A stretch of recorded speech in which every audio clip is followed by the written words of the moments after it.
Still alive, I see.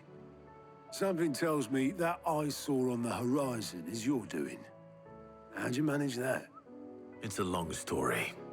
One that I'd rather only tell once. Right. All hands on deck, then.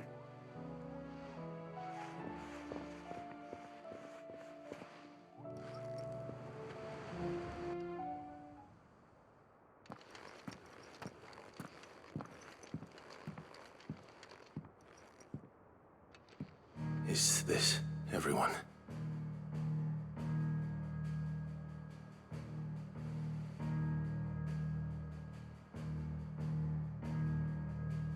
As I'm sure you've all guessed, the crystal which now commands the eastern skies was summoned by Ultima. He called it Origin. Though the significance of that name is as yet unclear. What does it matter what it's called? Its emergence tore Twinside asunder and wiped my homeland from the map.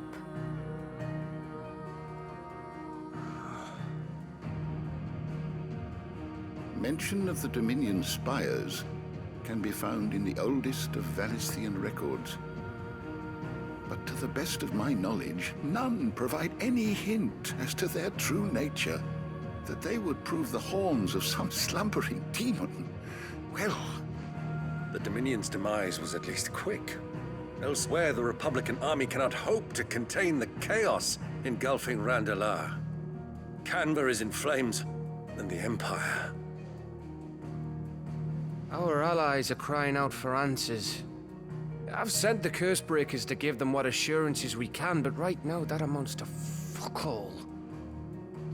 They wouldn't be able to stop what the skies have started in any case. People here and across the realm grow sicker with every passing day. Could it be that this new Mother Crystal is like the others? That it draws upon the land's ether? It certainly looked that way from stone here. If that were true, it would explain the hastening spread of the Blight since the crystal's appearance. Would it not? And as the land's ether slowly rises to the surface, it pools, corrupting all who cannot channel its energies. Archay above, ether floods below, and in the middle, here we languish, hopelessly entrapped.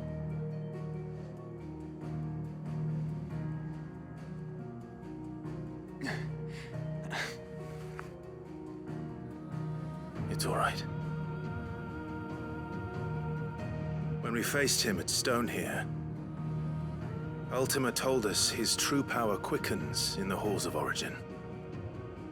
Needless to say, we cannot allow that to continue. If we are to stop him, we will have to find a way into the crystal. How are we gonna manage that then? It's up in the sky. And fast as she is, the Enterprise can't fly.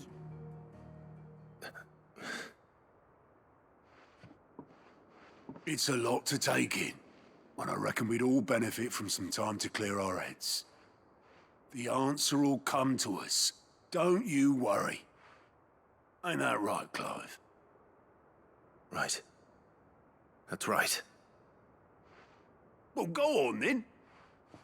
Bugger off.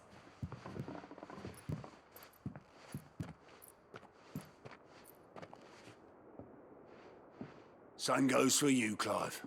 You won't solve anything like this. Trust me. Go and get some fresh air, eh? Thank you.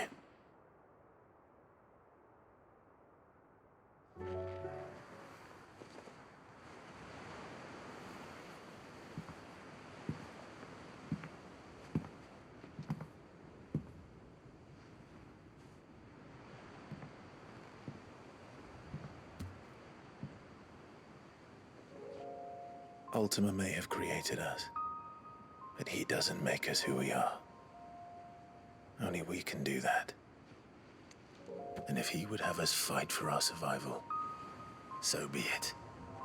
It's what we've been doing all along. Much like Ultima himself, it would seem.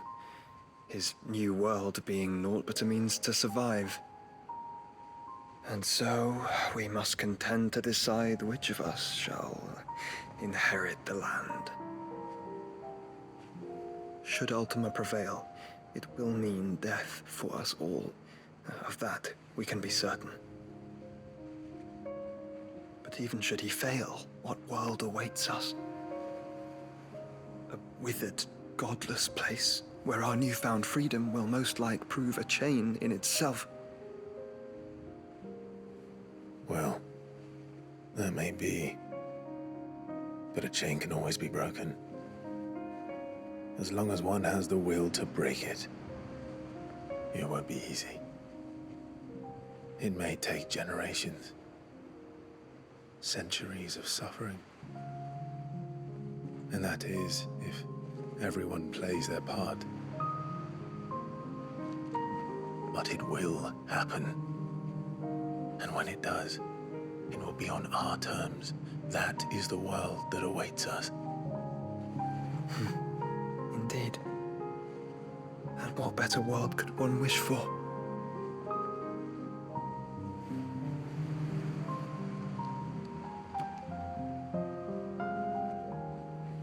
But first, we have to reach that crystal. Then it's a good thing I have wings. You can barely stand, let alone fly. And only the Founder knows what horrors await in those skies. You certain about this?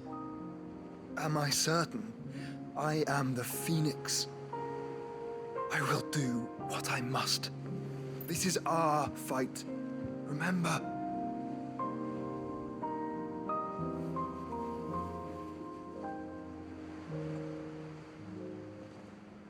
All right. I yield. But only what you must, yes? I'm still your sworn shield. That you are. And what of my wings? Lest you forget, you go to stand against a god. I would not have you succumb to fatigue before the fight begins. Ifrit, your brother mentioned that some few of the dominants who had lost their power to you were still able to prime. Is that true? It is. But their icons no longer submitted to their will.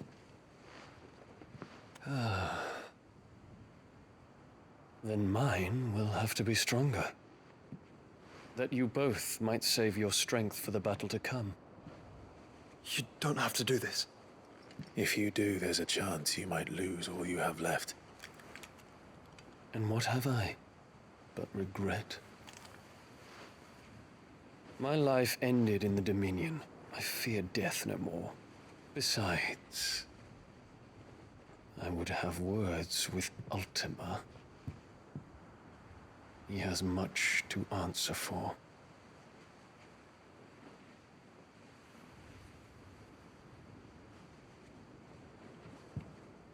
We are in your debt, Dion.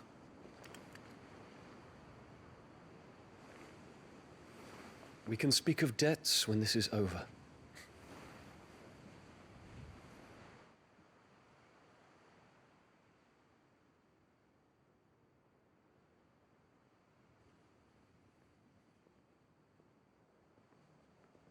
He speaks like a man who knows he's not coming back. And has come to terms with that. That doesn't mean that we have to, does it, Clive? Time to talk to Jill. I only hope she understands.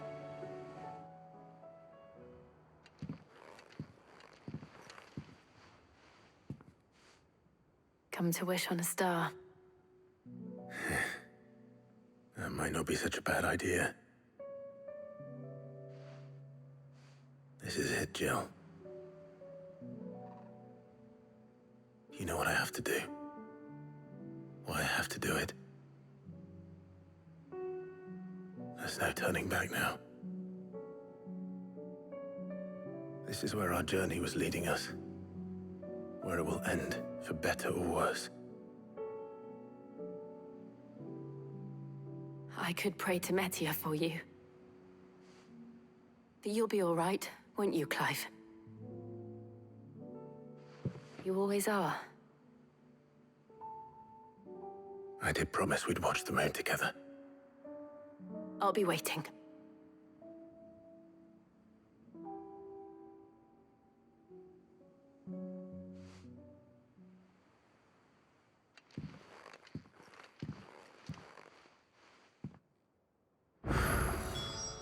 It's almost time. Better make sure I haven't forgotten anything.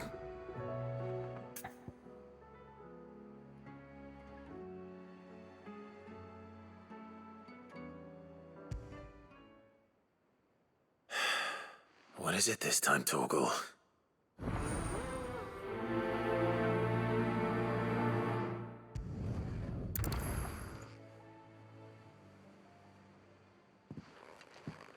Pining for something, boy.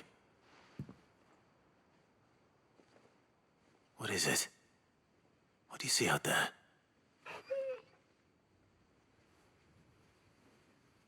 I never did ask where you got that anklet of yours. From Sid, that's why. On the day he brought him home. That long ago? And you're only thinking to ask this now? Sid saw that the pup had a habit of gnawing on his leg, since you ask. Clap that there iron on him to keep him from doing it. What was wrong, boy? I'll take like as not. Must have been hard on the poor whelp losing his loving masters at such a young age. Doubly hard in being a frost wolf, torn away from his icons and all. Sid would always tell him, you want that iron gone, you find what it is you're looking for. I reckon what he were looking for was you. I'm sorry, Torgal. Sorry for making you wait so long. Let's get that thing off you.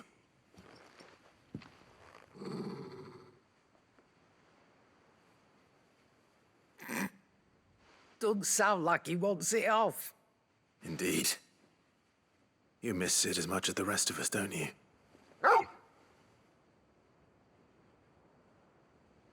You want me to go with you somewhere?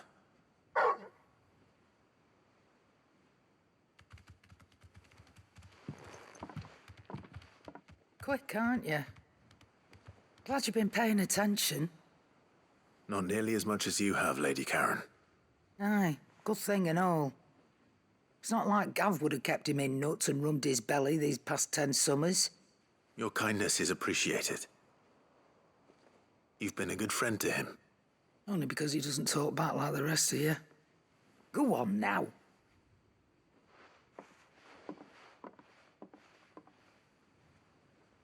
Where to then, Torgal? All right, Torgal. Where are you taking me? I'm going to need a little bit more than that, boy. Do you have a better hint for me? Unless... you've already given me one. Back on the rear deck, you were looking west, toward Rosaria.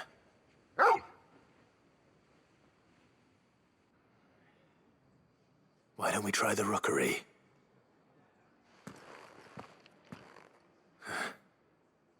I haven't been to the island in almost 20 years. To Port Isolde, then. Fingers crossed the old mooring is still there. It's still here. After all these years. Lots smaller than I remember. And you're a lot bigger. You might have to swim, boy.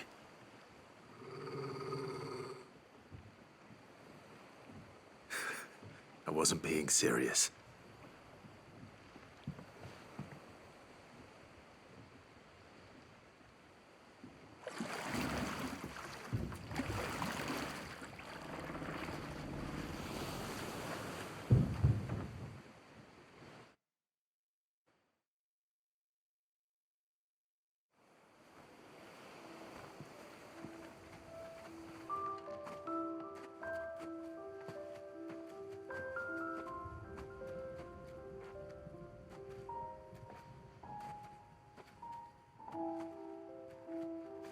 we are.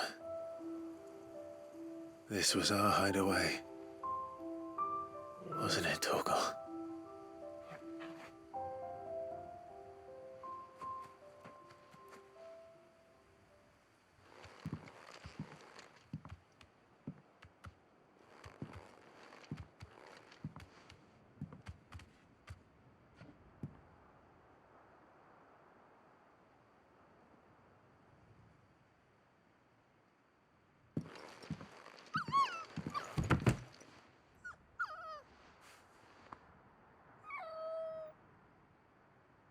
Coming here helped me to forget who I was.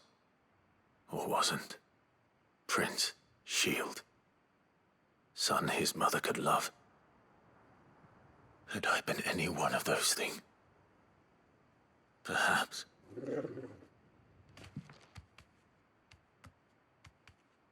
What is it, boy?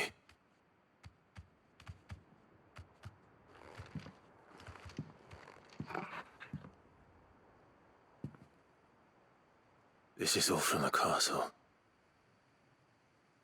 In Phoenix Gate. Did you bring these here?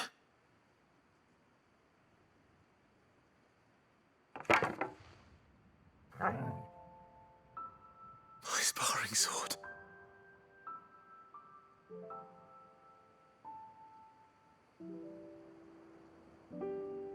Well, well. You never stopped looking for me, did you, boy?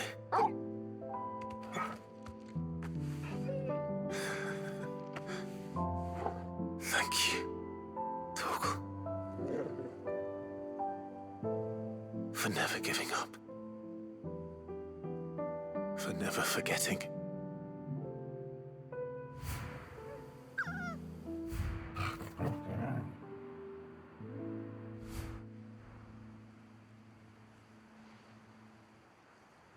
Let's take this with us, shall we? So I don't forget either.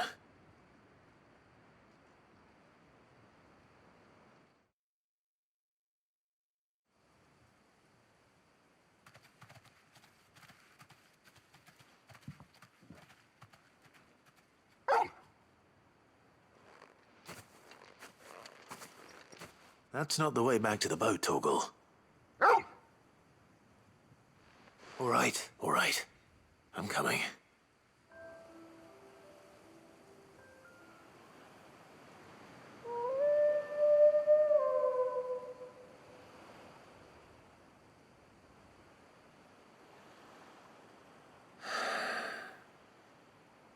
People always talk about the importance of putting the past behind you.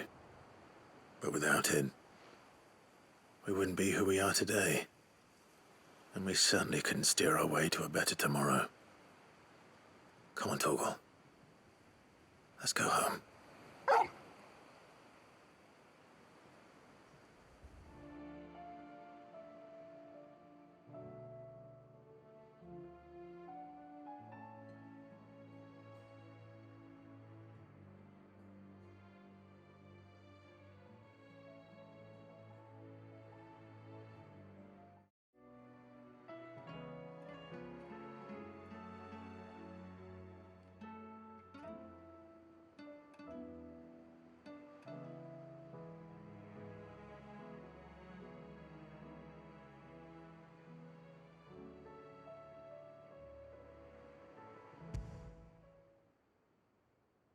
Something tells me this is no mere adventure story.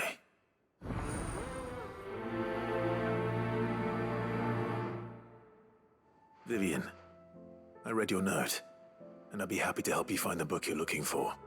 Thank you, Clive. But tracking it down will not be easy. Are you sure? Please. You have always granted me your wisdom and insight whenever I asked. It's only right that I return the favor. Or at least attempt to. You are too kind.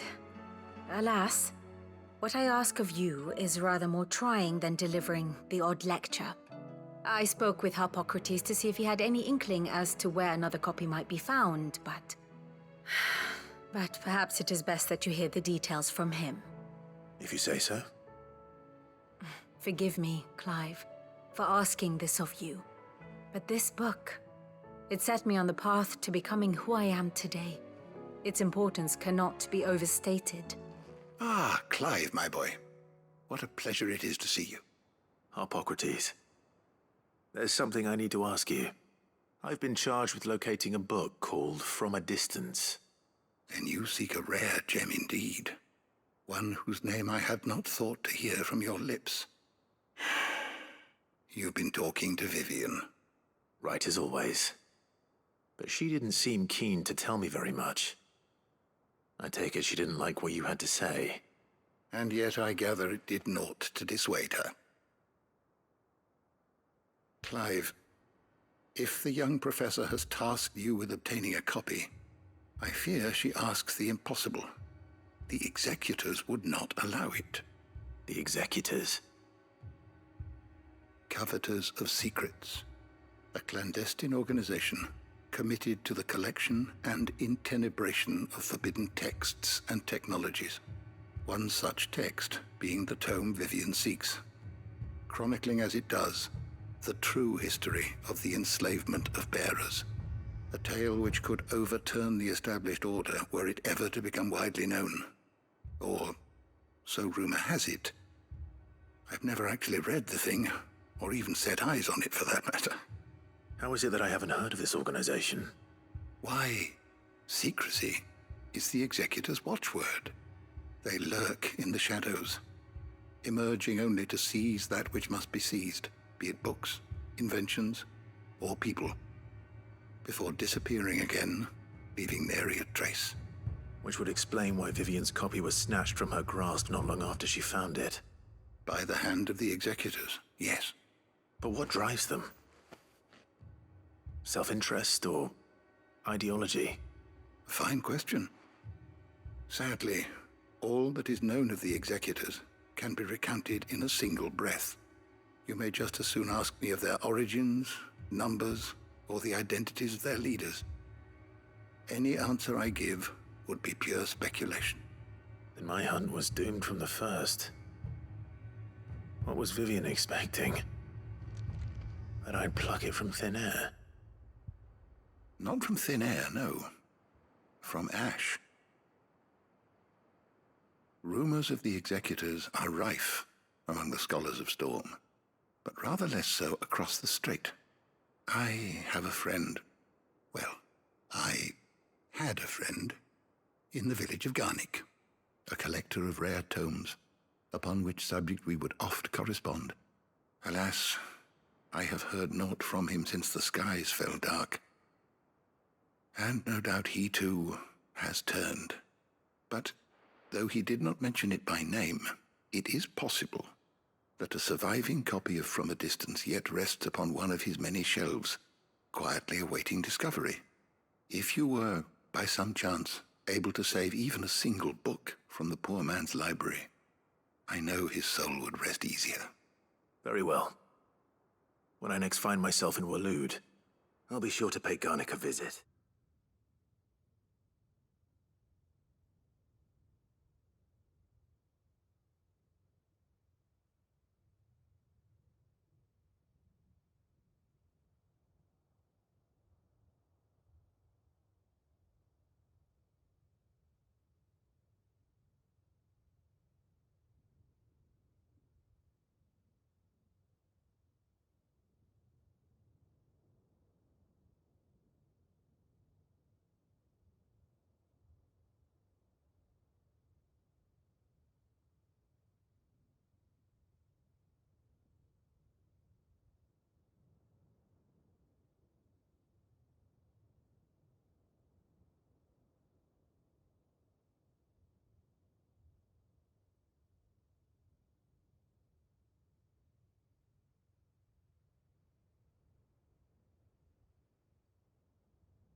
was it.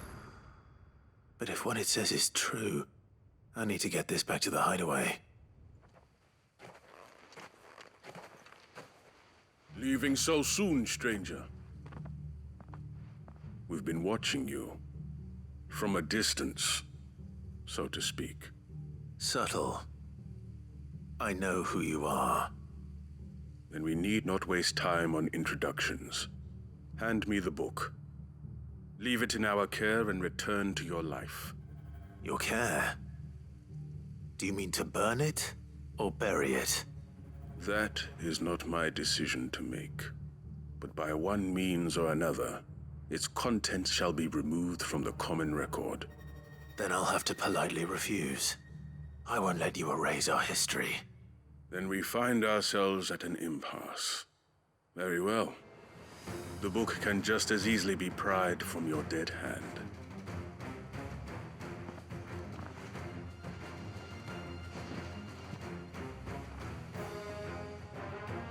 Let's see, shall we?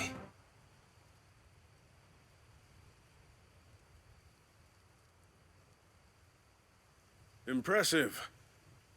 But we have other means. We shall claim the book yet. Why do you want it so badly anyway? It lays out in no uncertain terms the vanity and avarice of mankind.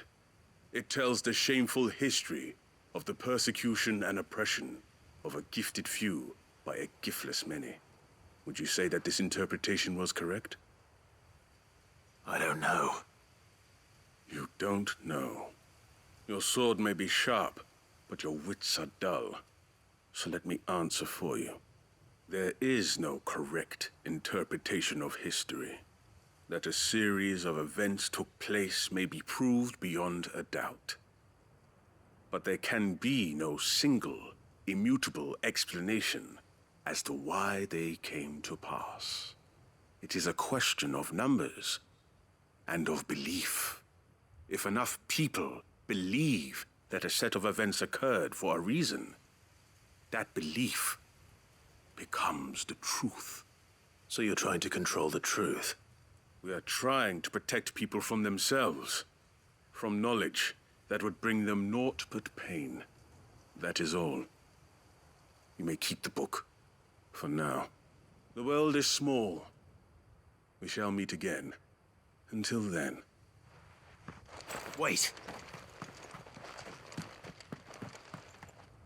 Damn it. Let's get this back to Vivian. Perhaps she can explain what that was all about.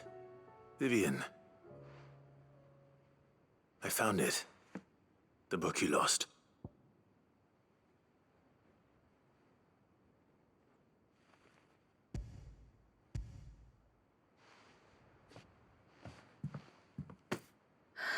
You found it. Thank you, Clive. Even though I asked this of you, I was not entirely sure it would be possible. I feared the executors had seized every copy.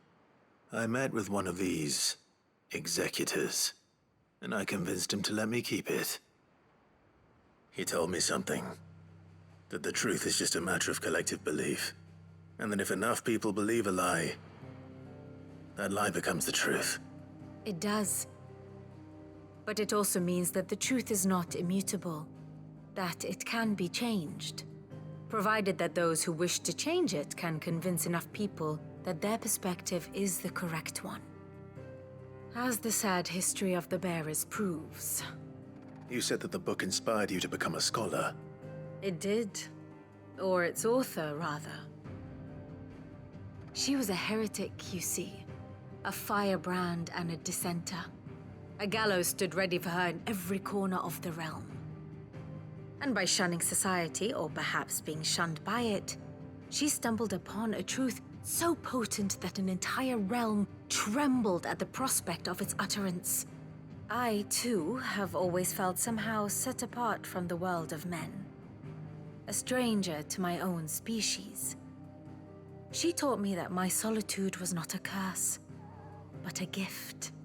And that, though my journey to the truth might be a lonely one, what I found at my destination would be more than worth the cost.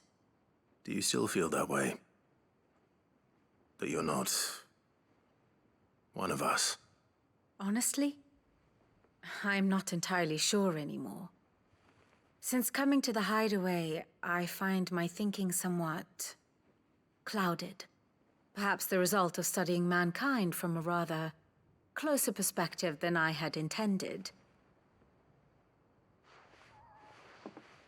But the more I study, the more I find value in this perspective. In looking not from the outside, but from within. So if you'll permit me, I'd like to continue my work here. Remember, Clive, when enough people believe, belief begets truth. Give the men and women of this benighted world the gift of truth. Make them believe in you, as I do. I'll try, Vivian. I'll try.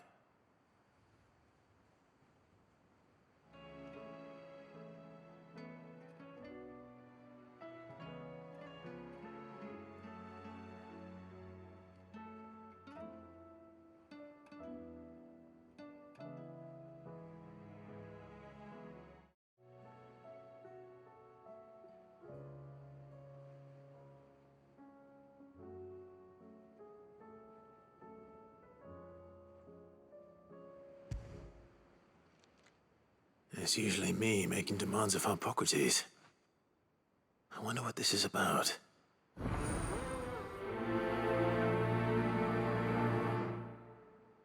Lawsman Hippocrates. I received your note. Ah, yes. I expect you're wondering what this is all about. You spoke of making amends with Dion, but I can't imagine what for. Then I should begin by telling you that I was once his tutor. This was some years ago, of course, before I joined Sid in his hideaway. At that time, I was counted among the foremost scholars of Oriflamme, and was accordingly invited to the palace to supervise the young prince's education, all to ensure that the future emperor had a firm grounding in, well, everything an emperor should. History, religion, commerce, government. Alas, our time together was cut short when Dion left to join the Dragoons, his studies no longer being deemed necessary. I had not expected to meet with him again, least of all here. Have you spoken with him? No, I have yet to find the right moment. His Highness always seems so preoccupied, especially when alone. I would not wish to disturb his ruminations with idle words of greeting. Not when I know he dwells upon the evil Ultima had him commit in the Dominion. The guilt weighs heavily on him, I know.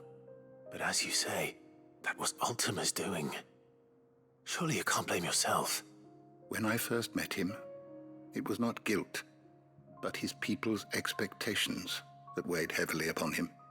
And I did nothing to ease that burden. He bore it alone, until the day he could not bear it any longer.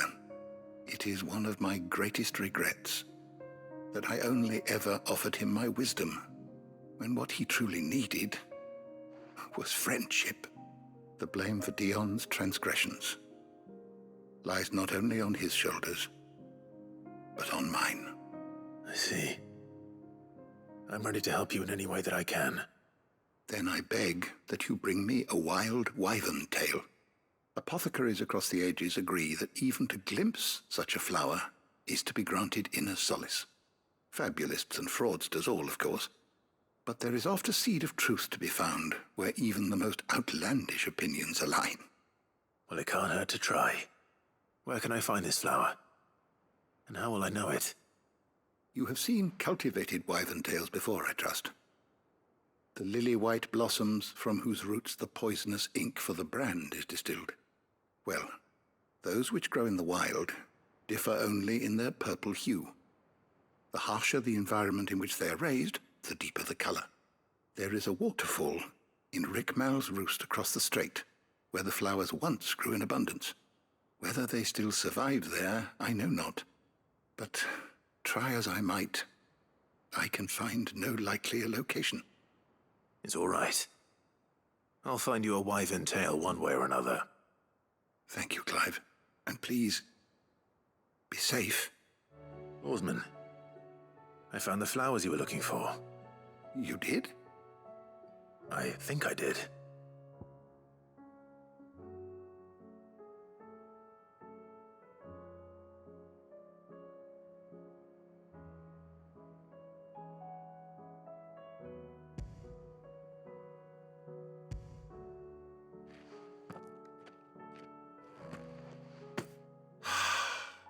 You did indeed. My dear boy, thank you. You wanted to make Dion a gift of one, did you not? Shall I invite him to join us? Oh, I don't... It's no trouble. I'll go and fetch him. Your Highness, would you do me the honor of accompanying me? Now. It is time, then. No, only to the shelves. Our lawsman has something he'd like to give you. Master Harpocrates. No. I dare not show my face before him. Not after everything I have done. I have taken countless innocent lives. And ruined countless more. All because I was weak. I have sworn to atone for my crimes or die in the attempt. But were I to meet with him again, and see in his eyes what I have become, I fear that my resolve might falter. Then that is all the more reason to do it. Test your resolve. Prove to yourself, and to him, how strong it truly is.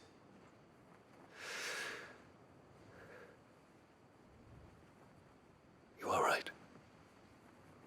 I must, at the very least, offer him my gratitude. Very well, then. Take me to him.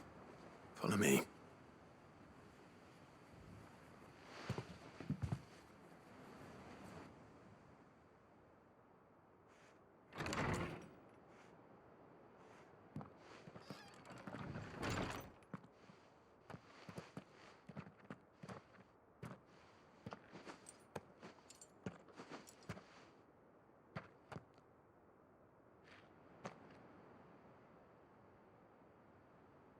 Even now, I hesitate to approach him.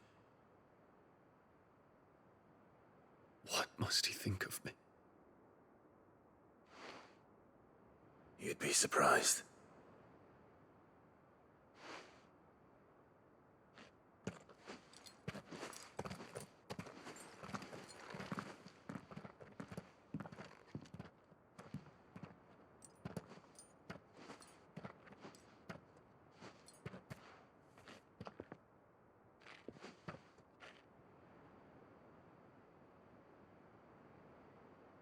Master Harpocrates, pray, accept my apologies for leaving your tutelage before my studies were complete. Your lessons opened my mind to a world quite unlike the one I had imagined from within the gilded confines of the palace. And I shall be forever grateful for the efforts you made to enlighten me. Lift up your head, Your Highness. The deeds of youth require no apology. That you took the time to visit me says much about the man you have become. Now, there is something I would like to show you.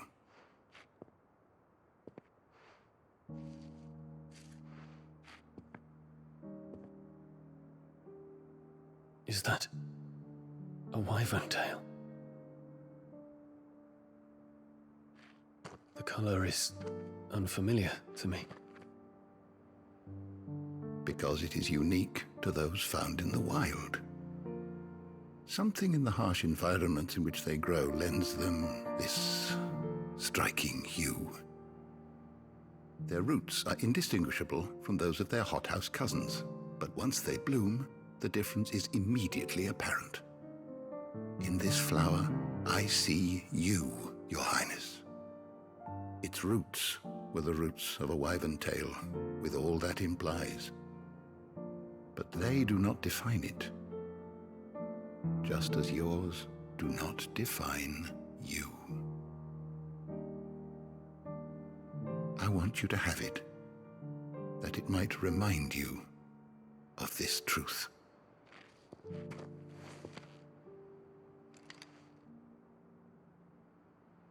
Master Harpocrates, I would ask of you a service.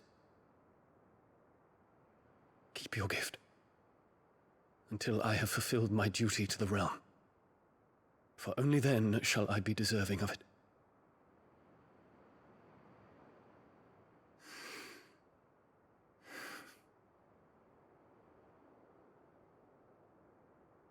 As you wish, Your Highness. I shall await your return.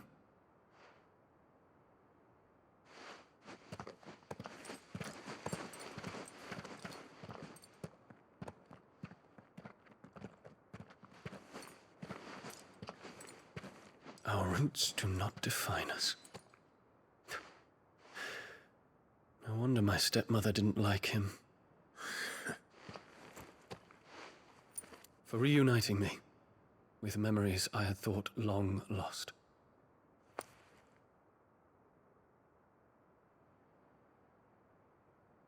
I shall not forget this.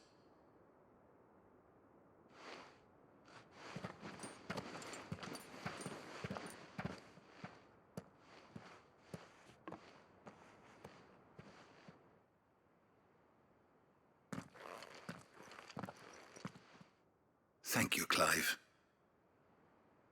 Were it not for you, I fear I might never have found the right moment to speak with him. Not to mention the wyvern tales.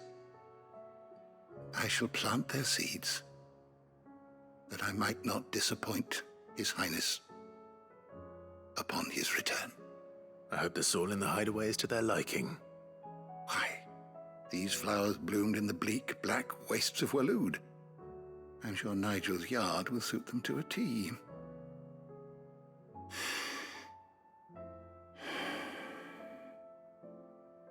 When it comes to expressing one's gratitude, I find that words are seldom sufficient. Here. What's this? A stolas quill. Or more precisely, my stolas quill. 'Tis said that an owl's feathers are steeped in the wishes it hears over its long lifetime. All those words just waiting to pour out onto the page. So consider this my wish for you. That one day you may put down your sword and pick up that pen. Well, when that day comes, I'll certainly have a lot to write about. Thank you, Harpocrates. It shall have pride of place in my chamber.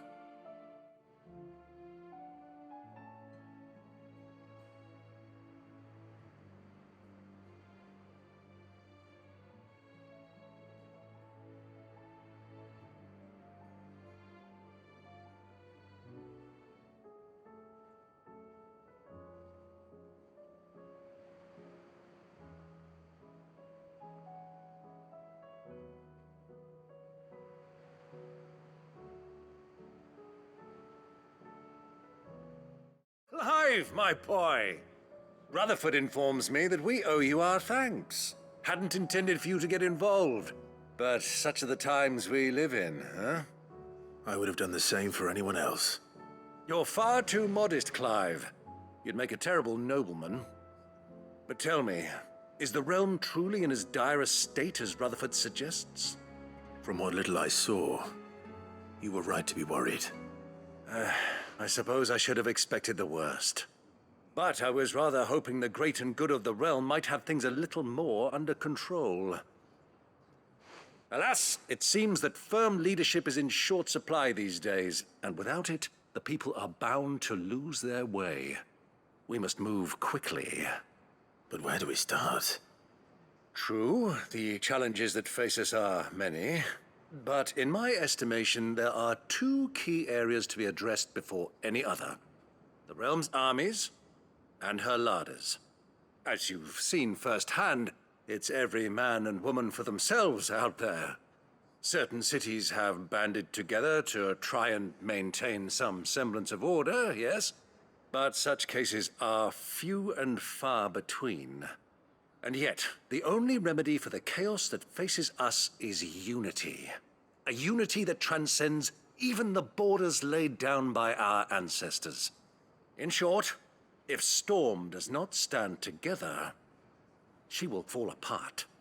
But how would one even begin to unite the realm? The armies, my boy. As I told you already, we begin by restoring order among the ranks of those sworn to maintain it. Sadly, I doubt I could convince even the lowliest gaggle of privates to dig a latrine together. But I do know someone the High Commanders have been known to listen to on occasion. Field Marshal Eugen Havel. I thought he was retired. He was, until an Akashic army tore through Randalar and killed most of the rank and file. There is no man alive more capable. Literally. And as luck would have it, I've already spoken with him on the matter. Of course you have. And he's agreed to help. On one condition. That he first speaks with you personally. Havel has always been a man of frustratingly rigid principle, and he has certain qualms about clasping arms with, well, with an outlaw. I extolled your many virtues as best I could, of course, but the old goat was adamant that he be allowed to appraise you in person. You don't mind, do you, my boy?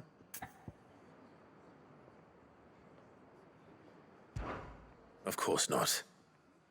As long as chaos reigns, we will never build a better world. I'll do whatever it takes. And if the Field Marshal wishes to speak with me in person, then so be it. That's the spirit. I'll leave for Randalar at once. Would you send a Stolas? Of course. Rutherford is already in the Dalmekian capital. I'll have him tell Havel to expect you forthwith. Excellent. Thank you, Uncle. No. Thank you, Clive.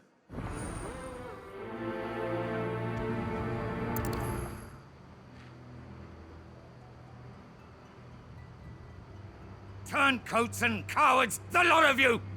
If it's a fight you want, it's a fight you shall have! Allow me. I don't need your... Please, Field Marshal. Oblige him. This won't take long. You're right. It won't. Men, finish him. A little longer than I'd have liked.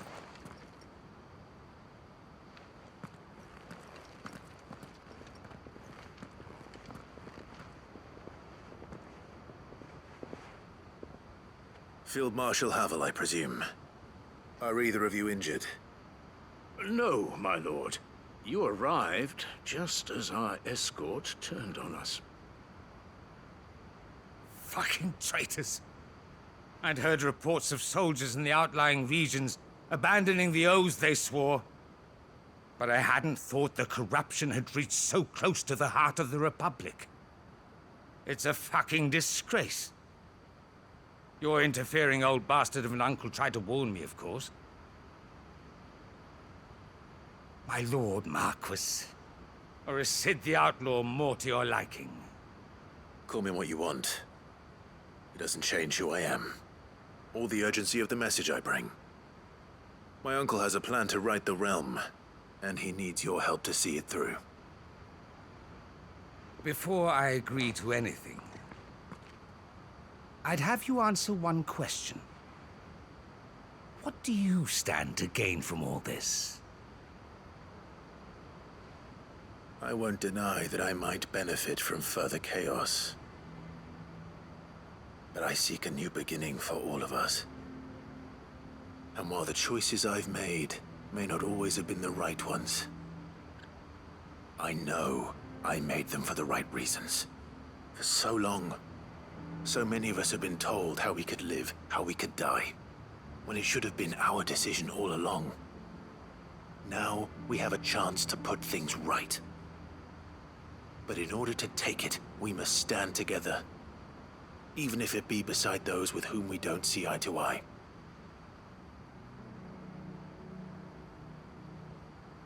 Certainly not the words I expected from an outlaw. But perhaps your uncle was right. You are no ordinary outlaw. I'll never hear the end of this. All right. I'll start by ordering my most trusted guard to bring the Dalmekian fringes under control. Next, I'll make contact with my counterparts in the Imperial Army and see if I can't convince them to try and restore order in their own territory. Thank you, Field Marshal. But they are not the only ones we will need to convince. What do you mean? I don't doubt that I can bully some sense into a few generals, but those they answer to require a different kind of persuasion. And when it comes to honeyed words, well, we will need an envoy. One who can court even the most stubborn of statesmen. You, perhaps? I'm flattered. But I'm no diplomat either.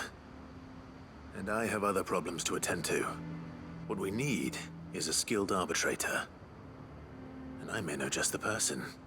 Is that so? And would he happen to be an outlaw too? Of a different kind, perhaps. Well, beggars can't be choosers. I suppose we'll all have to find a little of the outlaw in ourselves if we're to make it through this. Very well. Send your man to me right away. I shall.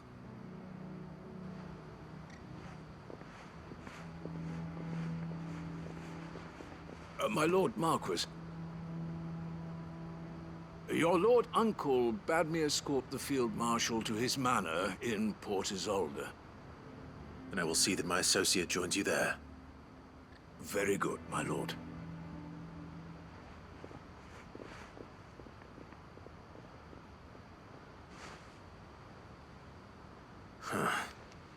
An envoy. I'm not sure I'm the man to talk anyone round.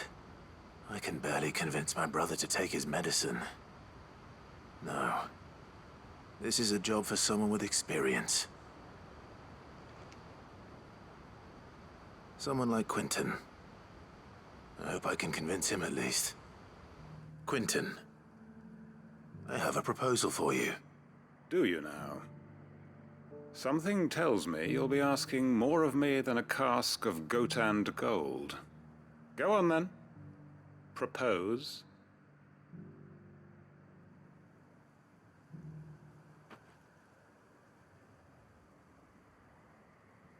You'd have me convince the chiefs and chamberlains of the realm that they should simply swallow their pride and do the one thing that has proved impossible for thousands of years. Was there anything else? Perhaps I can fetch you a meat pie as well. I know it's a lot to ask, but I can think of none better suited to the role. And you'd have me give up what little I have left to do it. I told you, Clive. The people of Lostwing are my family, and I cannot abandon them. You'll have to find someone else. I'm sorry to hear that. So am I. And why might that be? What he's asking. How's it any different to what you've done so far? They want you to speak for those who can't speak for themselves. That's what you do best. If it's the vineyard you're worried about, we'll see that the grapes are picked and the tons filled. You know we will. It's not that. Then what is it? You said yourself we're family. Don't you trust us? You know that's not what I'm... Then what are you saying? That only we are worth saving? Why turn your back on everyone else? You convinced us we could build new lives for ourselves, and if you can do that, who's to say you couldn't convince the entire realm? A stirring argument. I fear that any rejoinder I make might fall somewhat flat by comparison. So you'll join us? Where do you need me? Field Marshal Havel will want to speak with you in person.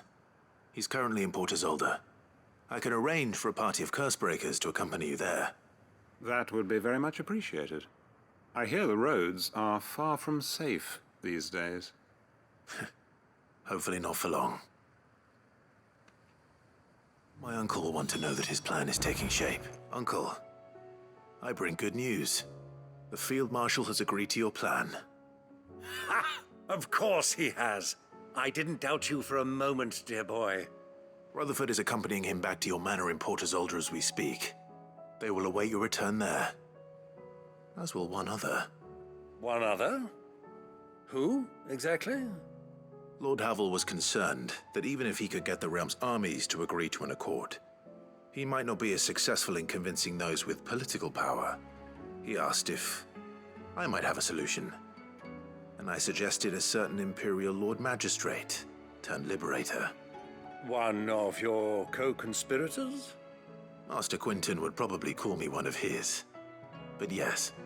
Another outlaw, then. Just the thing we need to put these rotten politicos in their places. Good thinking, Clive. I'm glad you approve. The more the merrier, eh? Uncle, assuming Havel and Quinton can solve our problem with the armies, you still haven't mentioned how we might manage the grain shortages. Oh, don't you worry, my boy. The 7 high houses will be seeing to that. They have all agreed to make the most generous of donations. Oh, of course, it did take a little persuasion, but luckily I had some unexpected help. From who? Why, you, my boy. Rumor has it that you rescued the Lady Ariane's head steward Rockford from a horde of bloodthirsty bandits. It was more of a handful. Well, the old battle axe was so pleased. She had a shipload of talents delivered to my private docks by the next new moon.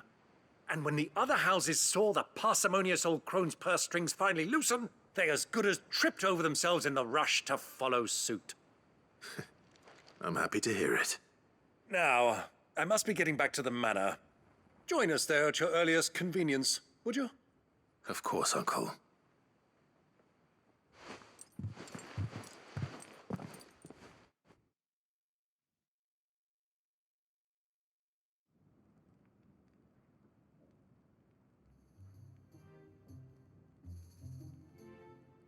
And how, pray tell, will we get that grain to the capital if the roads are still overrun with akashic?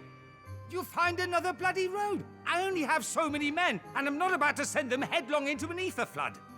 That is, unless you'd have them turn as well. Well, I'd certainly eat less. Says the man with a belly bigger than a band of curls. My soldiers actually need their rations. Without any food to keep them going, they'll be dead even before you've sent them on your fool's errand. If I may, gentlemen, perhaps I might suggest an alternative approach. Though supply routes are indeed disrupted, there is no shortage of ships. Indeed, they bob away in every bay from here to Randalar, awaiting a safe haven. Allow them to make port and fill their bellies full of grain. And once those who crowd the cities are fed, ferry the displaced back to the countryside to work the fallow fields. But I'm sure that you wish to continue your discussion. Forgive the interruption. 2 such firm friends as yourselves need no help from the likes of me. Rutherford spoke fondly of the great bond between you. Us? Friends? I can't stand the man! Clive, I'm beginning to question the quality of the company you keep. And what kind of company were you expecting him to keep? The man's a criminal! Criminal? How dare you? You are not fit to breathe the same air as this fine, upstanding young gentleman. Upstanding? He calls himself Sid the Bloody Outlaw! Once more unto the breach.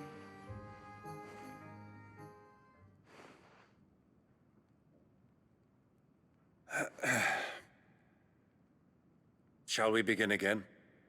What we seek here is not to create a new nation, nor to claim the thrones of those that already exist. We wish simply to bring stability to the realm that mankind might weather the current storm. And to do that, we must convince those in power the generals, the statesmen, the nobles, that our cause is just. There will be disagreements, yes. And I imagine some resistance, much resistance. But we cannot let that deter us. If we show them the path, show them that we walk it ourselves, then I am confident they will follow.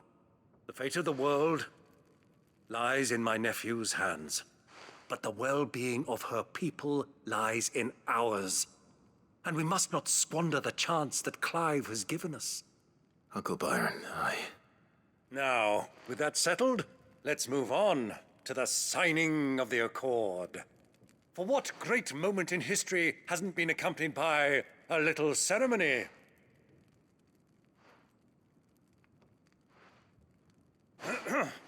Citizens of Valisthea, I present to you the Triunity. Rutherford, Mike Will.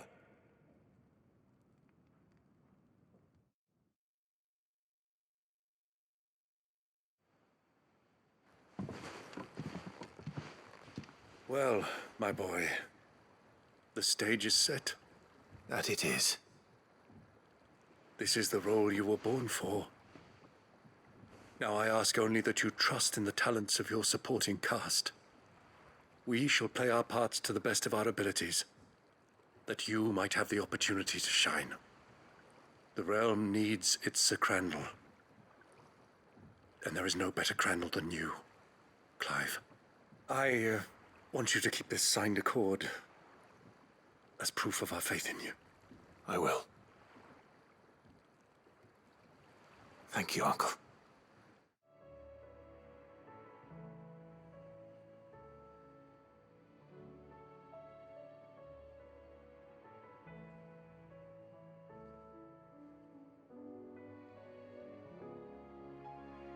Something troubling you?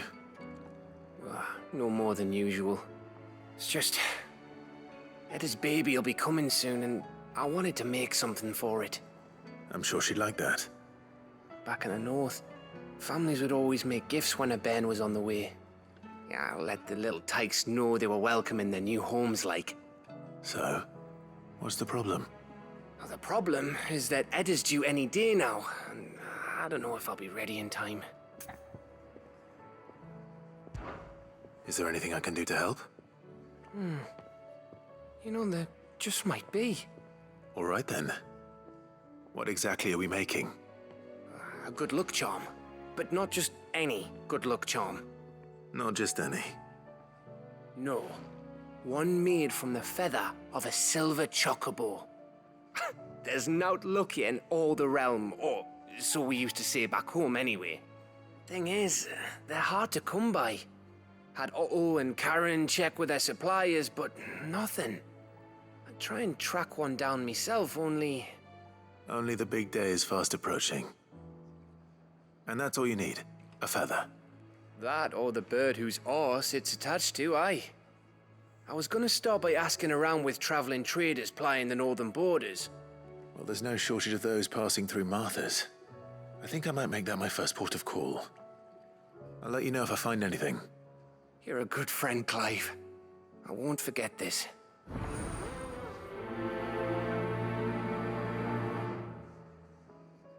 Excuse me. I'm looking for something. Oh, well, then I'm your man. A silver chocobo feather. Oh, or maybe not. Though you're not the first to mention the bird around here. There was a man stopped by the rest not long ago claiming he was attacked by a silver chocobo. Near some gutted hovel not far from Eastpool. Most took him for a braggart and a liar, but who knows? Perhaps there was some truth to his tale. We'll see. Thank you. Can I help you with something? You wouldn't happen to sell silver chocobo feathers, would you?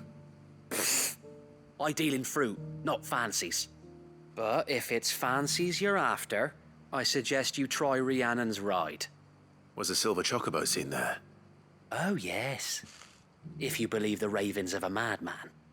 It wouldn't be the first time. How do, traveller? You've the look of a man who could do with a new whetstone. Or perhaps a bawdy etching of the Vicerine. Maybe another time. I'm looking for a silver chocobo feather. If that's the case, rumors are all you're likely to find. No one has seen a silver chocobo for years. Word is they were all hunted for their feathers. Some northern nonsense about bringing good luck. Didn't bring them much, nor their bows. If any are still out there, I reckon they'll be doing their damnedest not to be discovered. You're probably right. Thank you anyway. A silver chocobo sighted in the hills near Rhiannon's Ride.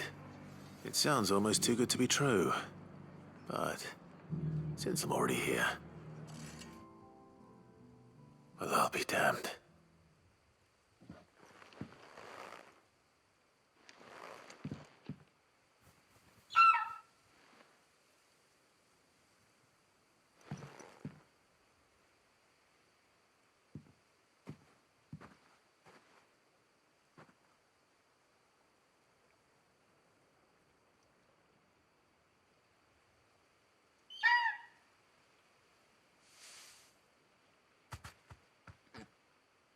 It's all right. I'm not going to hurt you. Just borrowing a feather for my friend.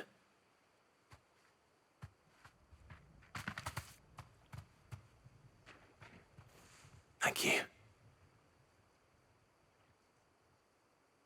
Let's get this back to Gerd before they change their minds. Clive, you're back. How'd you get on? Any luck? Any luck, you say?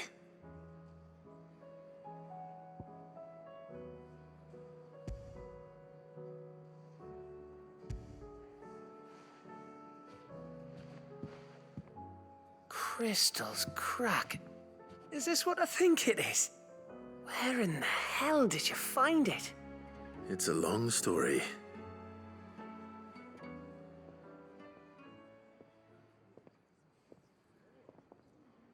Right there on the road to Eastpool. Who'd have thought it?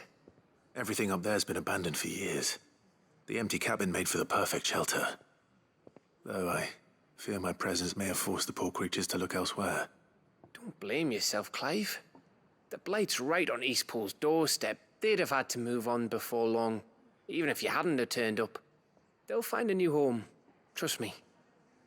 After all, that's what us endangered animals do. Anyway, what matters is, you managed to nick us one of their quills before they could run off. And now all that's left is to fix it to the carving. I didn't know you could carve. Reckon there's a lot you don't know about me. Like the fact I'm as good with a whittling knife as I am with a sword. And that bone Ember gave me's a dream to work with. What did you say it was from again? An Avis? But it weren't your Avis, Sid. I slew one of my own at last. So all those long nights in the pit finally bore fruit. I'm proud of you, Ember. Don't speak too soon. I ain't done my trial yet. There we go.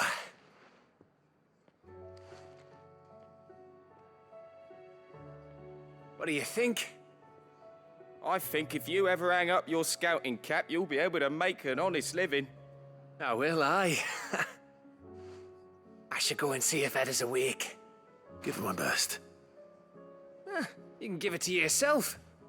Come on.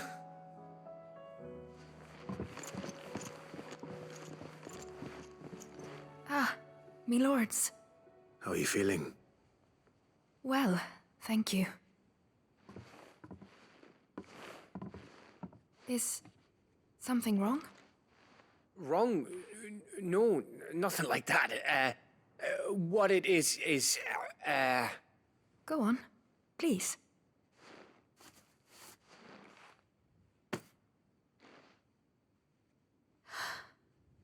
It's beautiful. Did you make it? We did. Aye. It's from all of us here at the Hideaway. Your new family, like. It's a good luck charm. We may come up north when a band's on the way. I mean a baby. To let him know that they're part of the family too. Oh, I hope you like it. I don't know what to say. I thank you, my lords, for everything. If there's anything you need, Just let us know. I will. Clive, fancy a swift off? I'm thirsty. I could be convinced.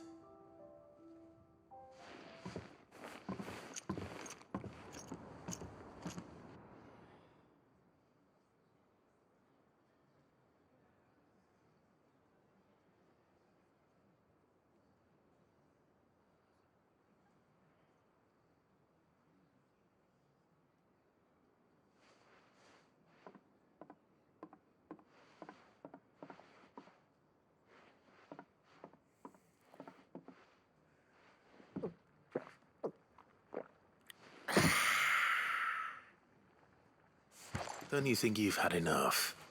Oh, we're celebrating. I'm gonna be a father. I think Edda might have something to say about that. You know what I mean. Bit of light in these dark times.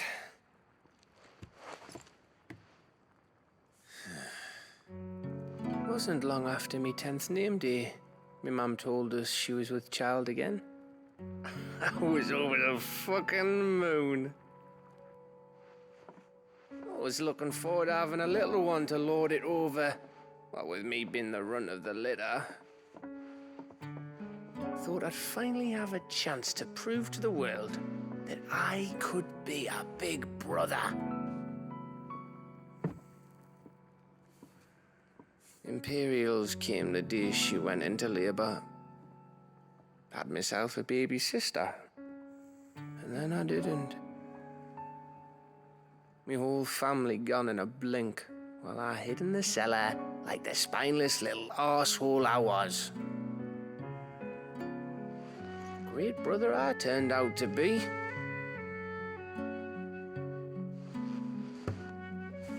I'll never be a leader. And I'll never be a hero. I'm just a daft little dog who comes running when his master calls. I'll never be like you, or Sid, or Jill, or even Torgal. Have you finished? Maybe.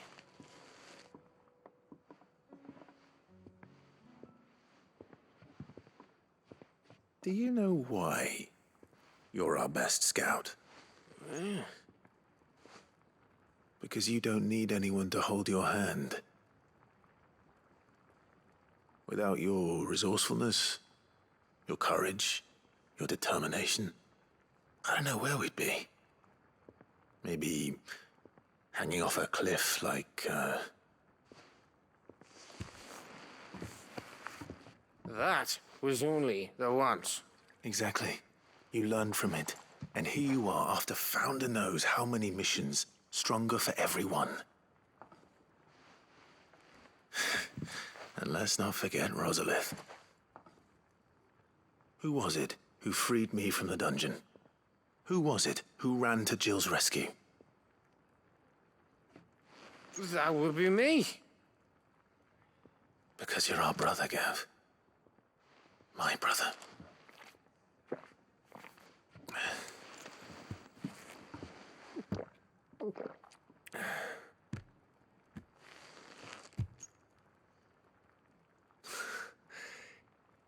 Your brother.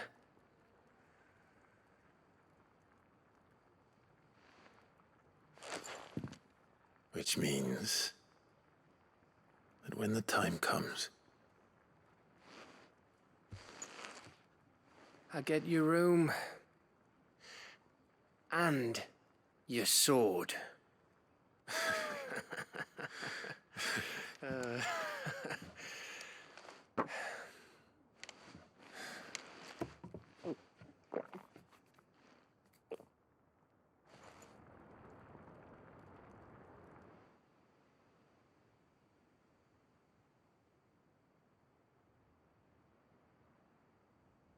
I may have had one too many.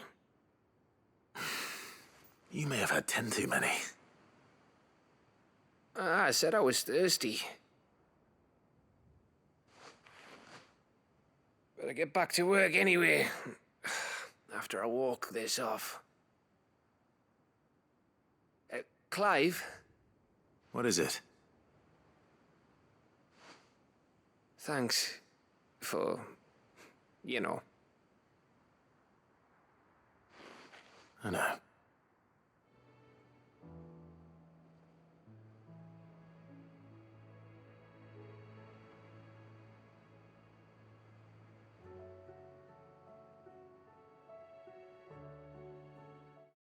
I heard she was...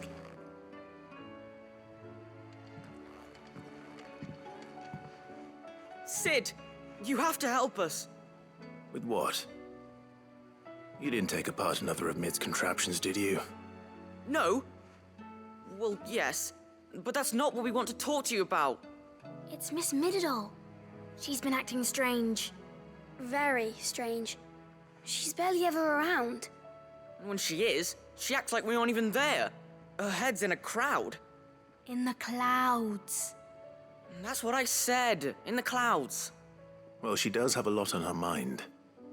When did you last see her? Not long ago. Right after she got back from saving you from Stonear. Then it's probably just about the Enterprise. It did take quite a battering on the way there and back. You didn't break it, did you, Sid? You really should be more careful around Miss Middledal's inventions. Don't listen to her. Even if you did break the Enterprise, you could put it back together, couldn't you? But who's gonna put Miss Middledal back together? She seems really sad.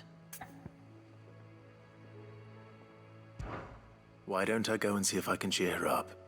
You do that? For us? She's in her dungeon. Don't scare him. It's not a real dungeon. Thanks for the warning.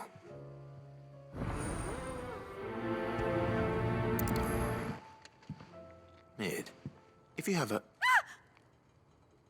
That's it! I knew it! The answer was right here under my arse all along! If this doesn't steer to the skies, nothing will. To the skies? You aren't trying to give the Enterprise wings, are you? What else would I be doing? The children seem to think you're avoiding them. They're worried about you. Is this really so important that you need to shut yourself away from everyone? The Enterprise is already the fastest ship in the realm, and that's with the sea beneath her. But what if she weren't bound to the waves? What if she weren't bound to anything at all? It's not fair. The gods get the skies all to themselves, so I'm gonna do something about it. The Fallen had their chance, but they relied too much on magic. And see where that got them? But not me. I've discovered how to do it without. Well, almost. First, I need to make a prototype. And is that a one-woman job? Are you volunteering? I'll have you know the Enterprise is my baby. But if her godfather's offering to lend a hand, I'd be happy to take it.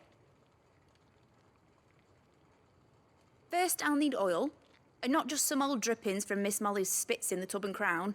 Refined stuff, like they make in Ordil. Then I'll need some bone, or shell. Light, strong, preferably no longer attached to the beast it belongs to. If it's beast bones you're after, I'm sure the curse breakers will know where you might find some. No, they'll know where you might find some. You're the one who offered to help, remember? I should speak with one of the curse breakers before I set off for Old Hill. See if I can't find this bone while I'm there as well. All right, Sid. Come to buy us around, have you? Only if you earn it. Mid needs a piece of light but durable bone for her next project. You've encountered your share of beasts on your travels across the realm. Any ideas?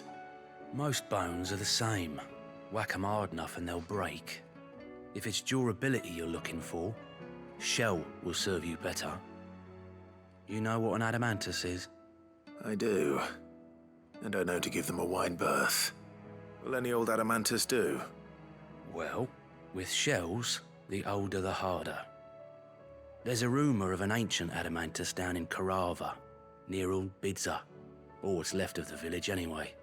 But don't expect to make quick work of the bastard. There's a reason it's lived as long as it has. I'll keep that in mind. Thank you. Mid, tell me this is all you need.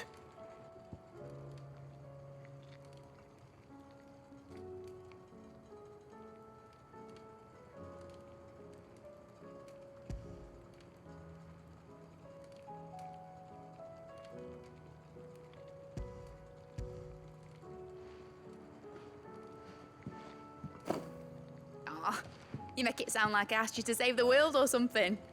Tell me, this is all you need. It's most of what I need. After you left, I went over the figures again, and I realised I'd forgotten a 1 and a 0. And a cogwheel. Just a tiny one. Though, that's the problem. Gears that small are a bastard to make, and I may have lost the one Blackthorn spent a fortnight toiling over. wait. The children. When they took apart your scales, there was a tiny brass gear. Now that I think about it, they didn't use it when we put the scales back together. The young'uns? But why would the... You know what? I don't want to know. I'll keep working on the model. You go and find that cog. Sid! Is Mid still hiding from us? She wasn't hiding. She's fine. She's just busy working on her next project. A new invention? What is it? What is it? Is it an airship? I bet it's an airship! Do you think she'll let us help? That just so happens to be why I'm here. She needs something special, something only you three can provide. A brass gear. A tiny one. One that might fit on, say, a set of scales? Oh, the one you forgot! We remember! We saved it, just in case. It's in the bag of bits. Since your lesson, we've been disassembling, then reassembling everything we can find. All the pieces that are left over, we keep under our beds, just in case. That's good to know. Look! I found it!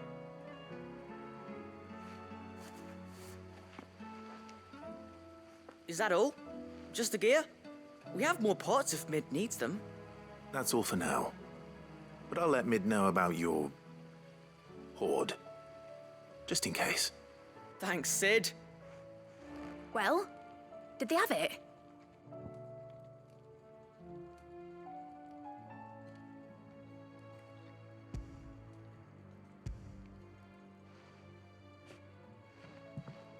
They did. And they kept it somewhere nice and safe. Will it work? Will it work? It's perfect! You're a genius, Clive. What exactly are you going to use it for?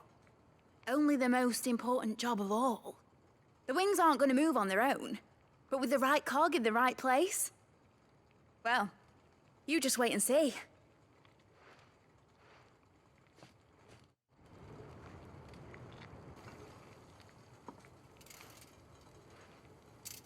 That should do it.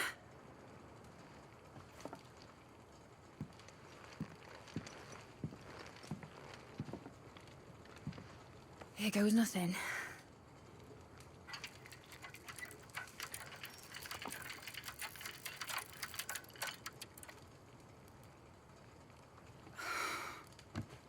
Titan's tits. It wasn't supposed to fly, was it? Of course it was supposed to fly. Wouldn't be much of an airship if it didn't. Honestly, these bloody engines are driving me mad. I was so sure this would be the day she soared. The Mithril engine was made to make dreams come true. But maybe this is one dream the world's better off without. Show folk how to take flying. It won't be long till they're raining death down on each other. People will lose their homes, children, their mums and their dads. Like I lost mine. I'm sorry. So am I, Clive. So am I. Sorry that I have to choose. Do I follow my head, or do I follow my heart?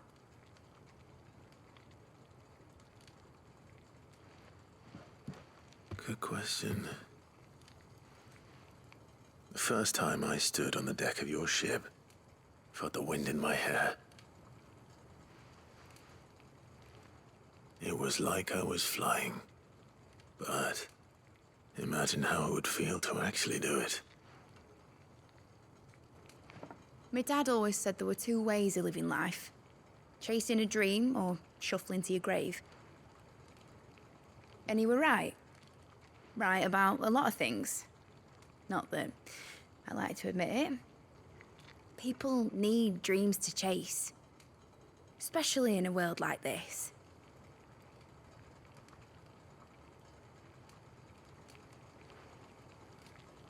Right. When this is over, I'm gonna take all my mithril engines to Zemeckis and sling them over the edge.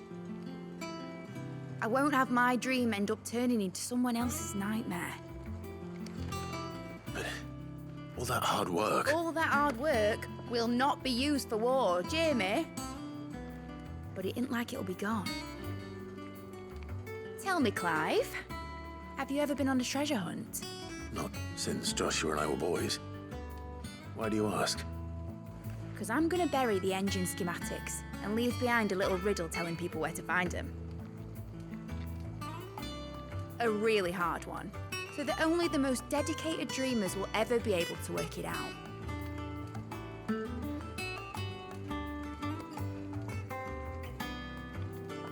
Ooh, I can picture it now.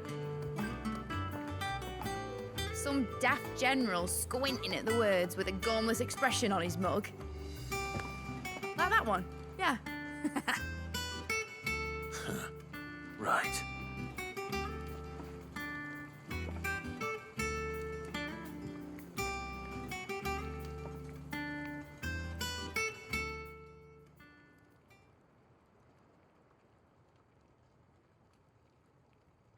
Of course, if I'm putting this engine at the end of a treasure hunt, I'll still need to make it a treasure worth hunting for.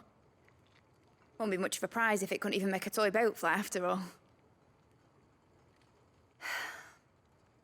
My dad always said, dream big. But it ain't the size of a dream that's important, is it, Clive? Only that it's a good one. And I reckon I've got a fair few good uns left in me.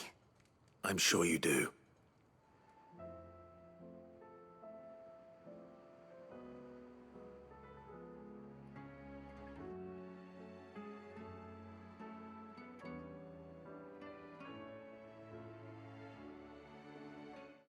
Joshua, what's wrong? And don't say nothing. It's... not nothing. I've received word from Cyril. The Undying have found Father's will, or something akin to it. His will? How and where? In the crypt beneath Rosalith Castle. After Kupka was kind enough to drive out the Imperials, the Undying took the opportunity to recover what relics of the Duchy yet remained. And in the process of doing so, they found a letter from Father. I'm surprised anything survived down there. Cyril asked that I join him in Tabor at my convenience. I have been meaning to go, but... would you join me? Of course. I want to know what's in that letter as much as you do. Very well. I am ready to leave when you are.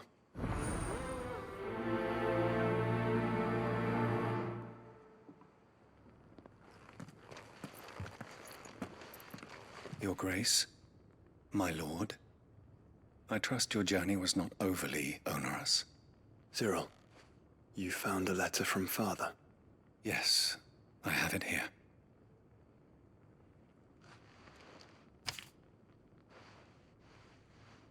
If you would do us the honor, my lord.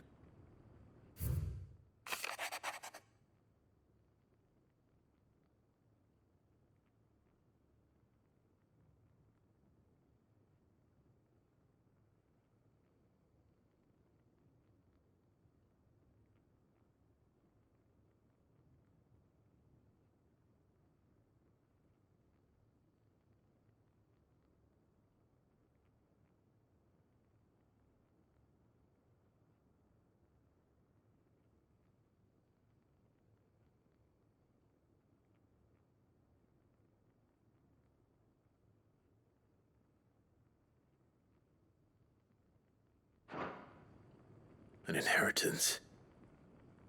It would seem the late Archduke penned this missive shortly before his passing. The day before we left for Phoenix Gate. What are these plans he spoke of?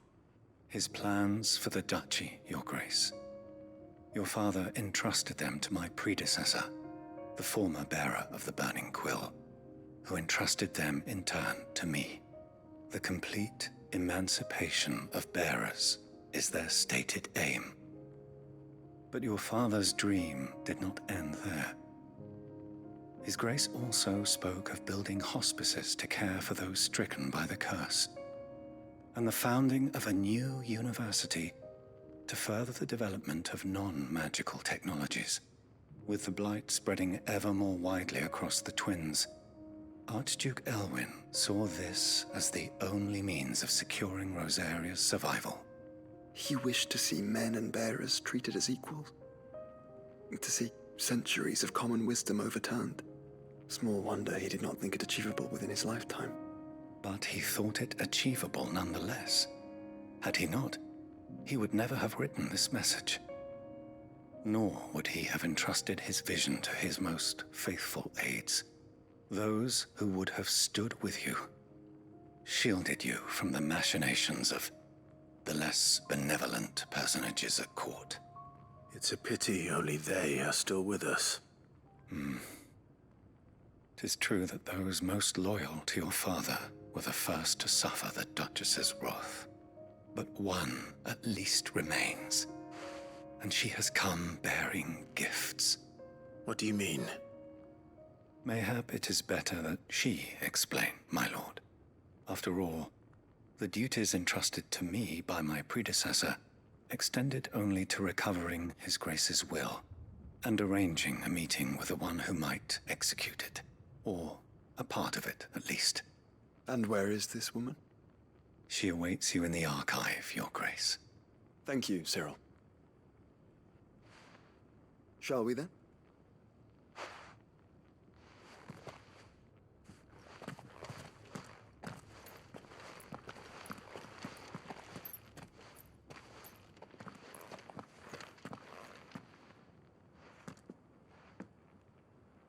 My lord, Your Grace.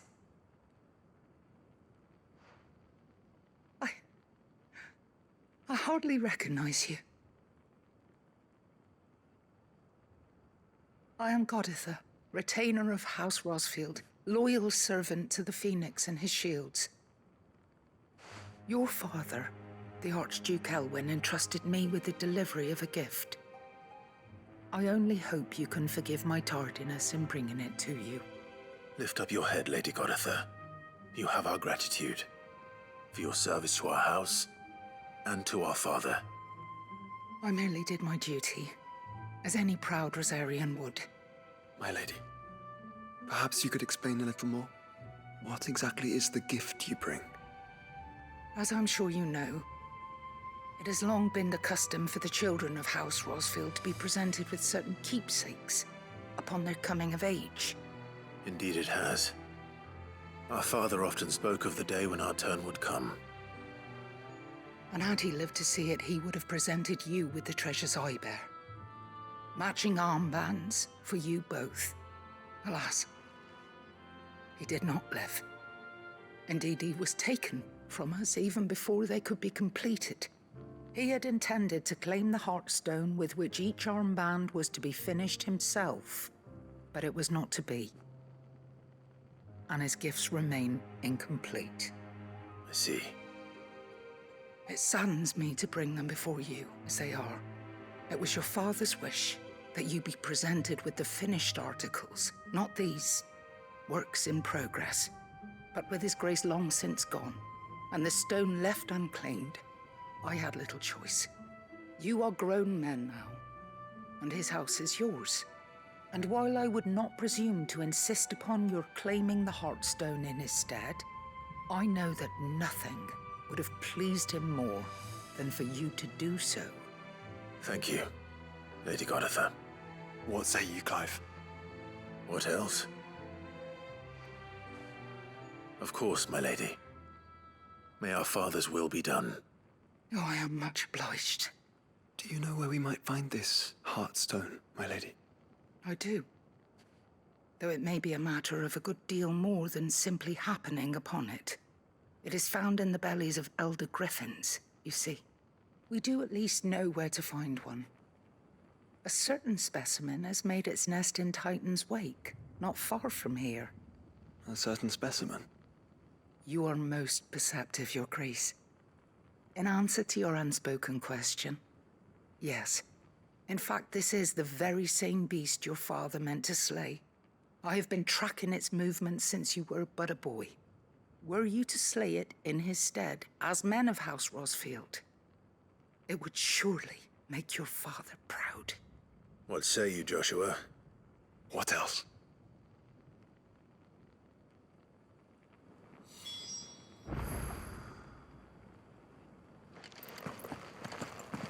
Titan's Wake is to the south of here. But we must not be hasty. The good lady has been disappointed once already. Oh, thank the Founder you were safe. The griffin is slain then? And the Heartstone claimed.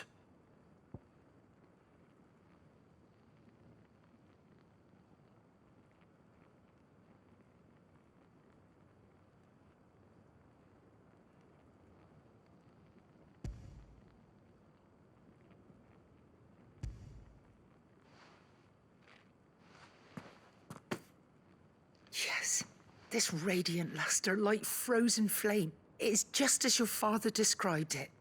Thank you, my lord. Your Grace. Your father would be so proud. Lady Goditha, the lapidary is ready. Thank you, Cyril. I will be with him shortly. If you would excuse me, I shall have the stone cut and set forthwith.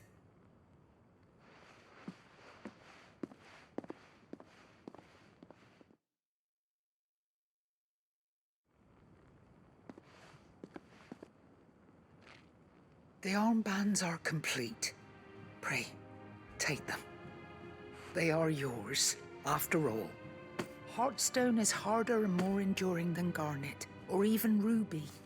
It symbolizes unwavering will and devotion. And the graven vines encircling the stone represent the unbreakable bonds between you. It's a message. Father knew we had enemies both inside and outside the duchy. Enemies who would thwart his vision. Only with unwavering devotion would it ever be realized. And only if we stood together, as Phoenix and Shield, as brothers in arms. Only then might those enemies be overcome. Indeed. His Grace knew the enormity of the task he would entrust to you, his heirs. But this was more than just a message. It was a promise. That he would always be with you. Thank you, Lady Goditha, for remaining the steadfast custodian of our father's will. Forgive me, my lady, but there is something I don't quite understand. The Undying told me that after Father died, Mother claimed all of the ducal treasures for her own. Even if the armbands were incomplete, she would surely not have overlooked them. So, how were you able to keep them from her? Because I was the keeper of the vault. Though I was but a lowly servant, your father spoke to me of his intentions for the bands, of the deep love he had for both of you, and his hopes for your future. In the days before the disaster at Phoenix Gate, I discovered that the Duchess had ordered her jewelry be sent away from the castle. It was then that I knew she meant to betray us. I tried to warn your father, but it was too late. When word of the fire reached Rosalith, I knew my time was short. So I took up the armbands and I fled into the night. And thank the Founder you did. Yet my duty to your father was incomplete. Not knowing what else to do, I followed the griffin, thinking I might claim the Heartstone on its passing. And so my pursuit continued, until Lord Cyril appeared before me. He informed me that His Grace's will had been recovered, and that his sons were alive and well. Lady Goditha, on behalf of my father and all the people of Rosaria, I thank you for your loyal service. As do I. Thank you, my lord. Your Grace. for coming back to us, for giving my service meaning.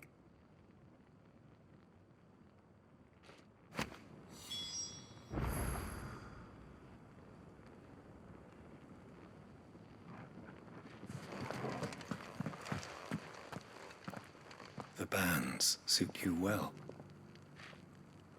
It must be gratifying to finally receive the inheritance that was denied you for so long. It is. And we thank you for the part you played, Cyril. If you would permit me to play my part a little longer, might I suggest that you make your way to your father's memorial atop Hawk's Cry Cliff? Let him see that you have received his blessing, and that his vision lives on in you. I suppose it would be churlish not to. What do you say, Clive? Shall we pay Father a visit? I think we should. I was hoping to be able to offer him my thanks before we left for Origin. Your father's helm is enshrined there. It has been since the day we recovered it from Phoenix Gate. I prithee claim it, for it too is a part of your inheritance, and I do not doubt that your father would prefer it in your hands than perched upon some lonely rock. Thank you, Cyril.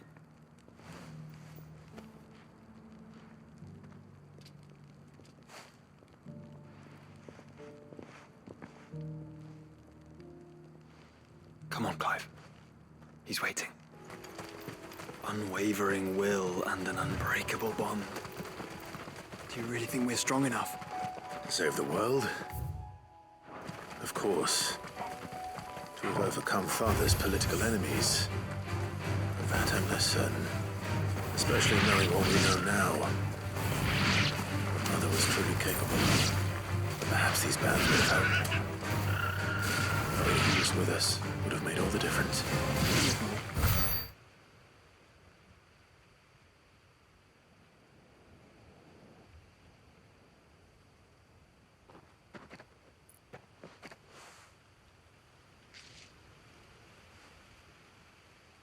Father always fought for what he believed was right. It wasn't until that night at Phoenix Gate that I realized I had never fought for anything. I always had someone else to do the fighting for me.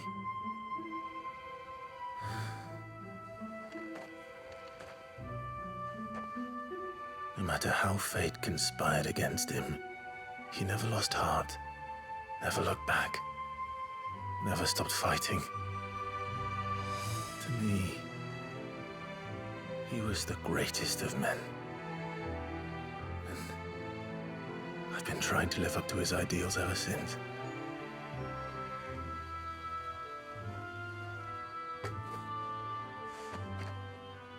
We all have, Clive. We all have. And we'll keep trying. Because that's what he would have wanted. What he would have done himself. Even if it meant standing against the very gods in the heavens. I shall be borrowing this, Father, if I may. That you might watch over us as we follow in your footsteps.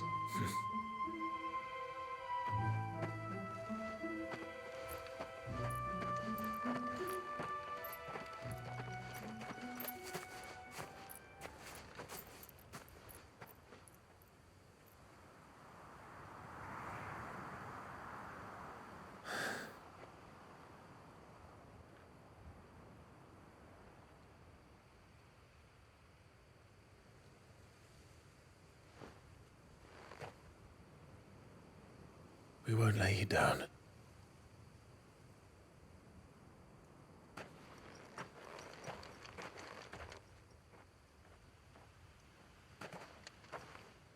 Onward then. Onward. To the end. And to a new beginning.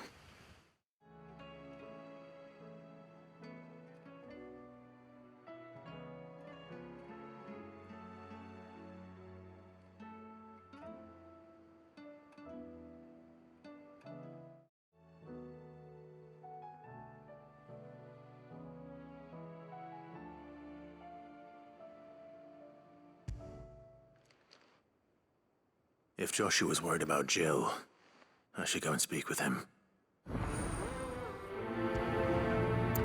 Joshua, I read your message.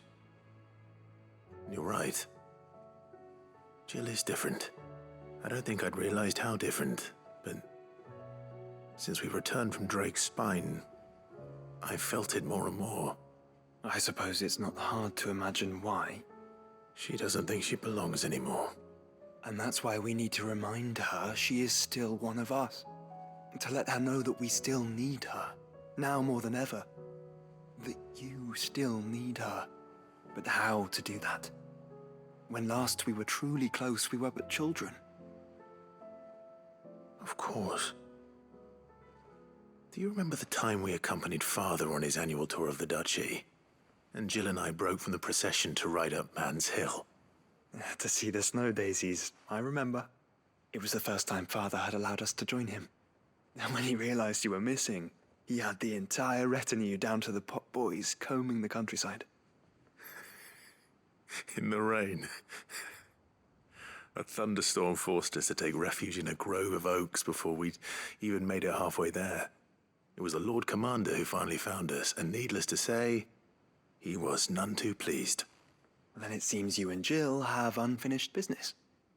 What do you say? Man's Hill. It's not that far. Oh, true. Though I suspect it is also much changed. Little in southern Rosaria remains as it was when we were children. You're saying I should go and scout the area for bandits? I'm saying we should first go and see if there are actually still any snow daisies left. What would you do without me, Clive?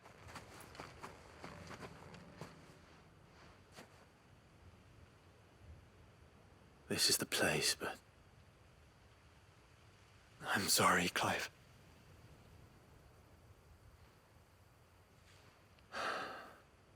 Has nowhere been spared. What do we do now? We keep looking. Man's Hill cannot be the only place where snow daisies grow. Perhaps, but it's the only place I know of. Knew of. Then why not ask someone who might know of another? Someone in the backyard? To the hideaway, then. Oh. What brings you down from the heavens, Sid? I need your advice. Joshua and I are looking for a place where snow daisies grow. Preferably in abundance. Snow daisies. Then you'll want somewhere not too hot and not too cold. And where the winds are strong enough to carry the seeds. I reckon Man's Hill would be a good place to start. There in the Royal Meadows, perhaps? Both have similar climbs and the right elevation. If the Blight hasn't claimed them yet. Right. Thank you. Did you learn where we might find our flowers? The gardener here mentioned the Royal Meadows in Sambrak. The fields beyond Northreach. Well, if that's the case, then Yote was right. I recalled that she kept the record of our travels, you see. So I asked her if she'd perhaps noted anywhere that snow daisies grew, and she mentioned Oilafeist Bay. Whose shores border the meadows. Off we go, then. That was harder than I expected.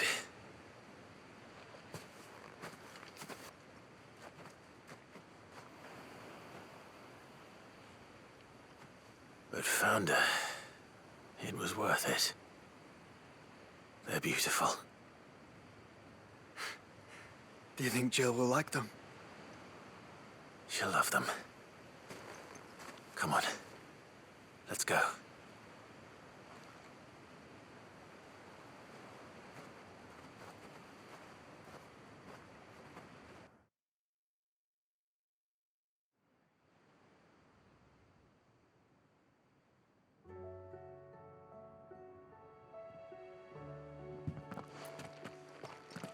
It appears my work is done. The rest, as they say, is up to you. Well, you and the skies. We wouldn't want another thunderstorm now, would we?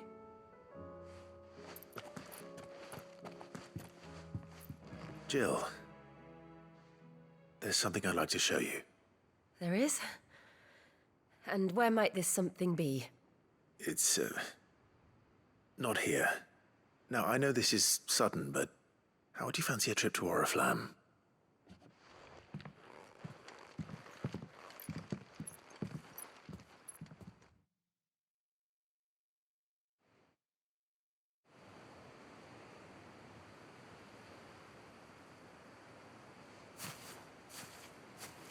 There are so many. This is what you wanted to show me.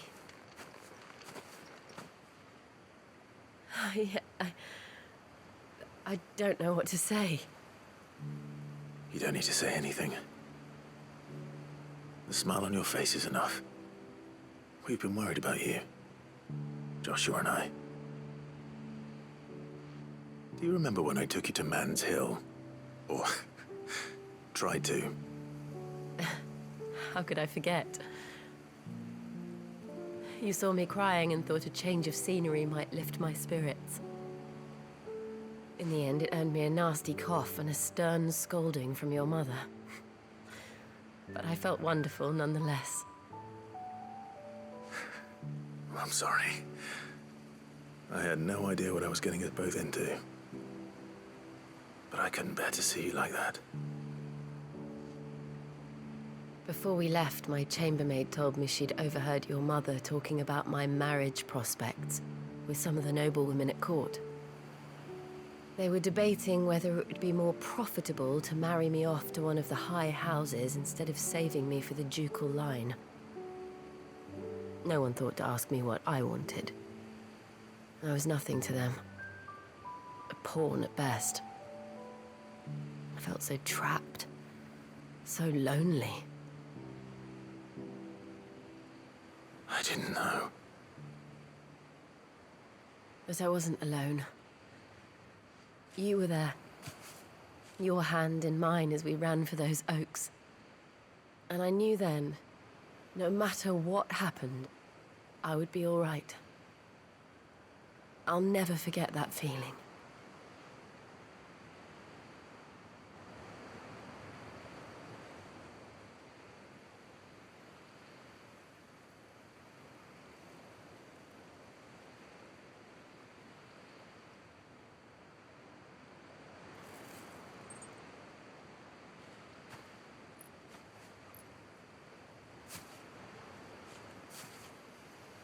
Before we broke camp, the morning after the storm,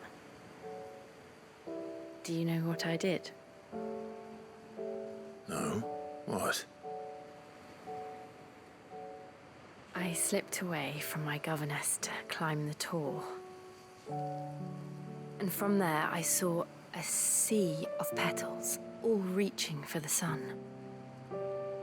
And I realized that no matter how terrible the night, dawn would always come.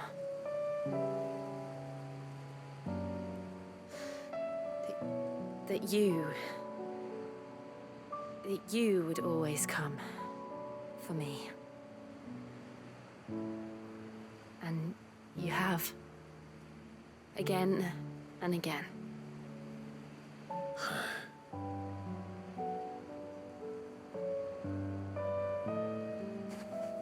Where do you see us?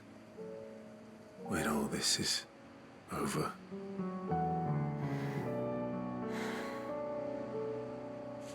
I don't know.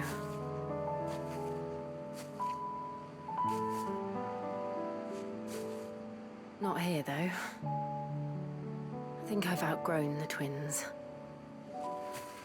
After everything we've been through, the realm just seems so small.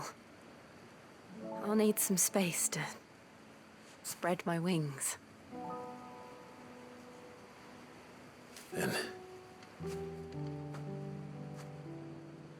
that's what you'll have.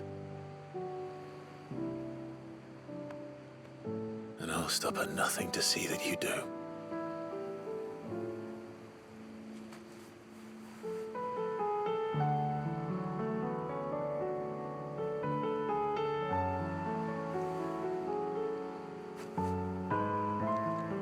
never was much good at garlands.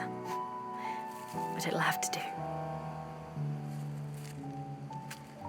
I'll treasure it forever. Thank you, Clive. For this, the flowers, for everything. It's exactly what I needed. You are my treasure.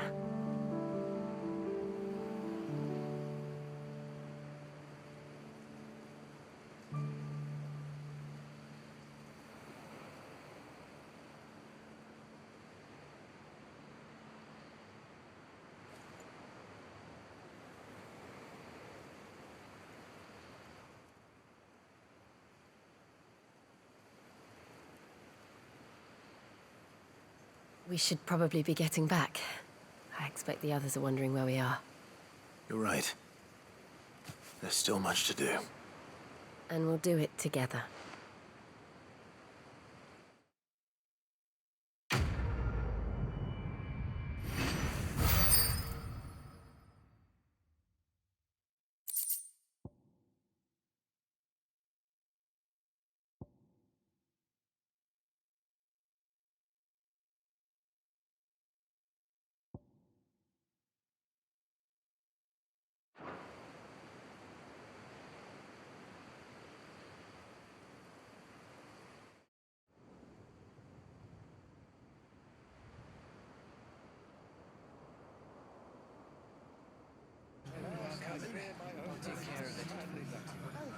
Make sure you do this time. Oh, and while you're at it...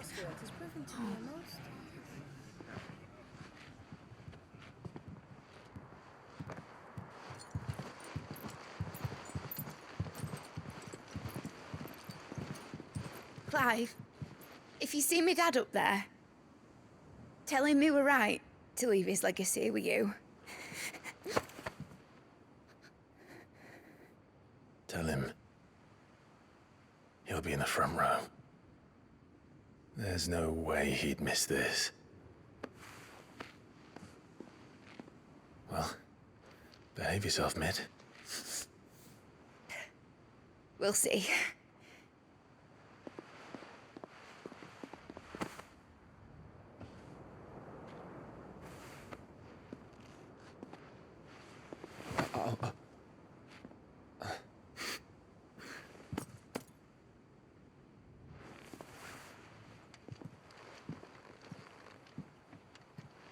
So, you're in charge now, Gav. And what does Taya have to say about that? Come back before she finds out, eh?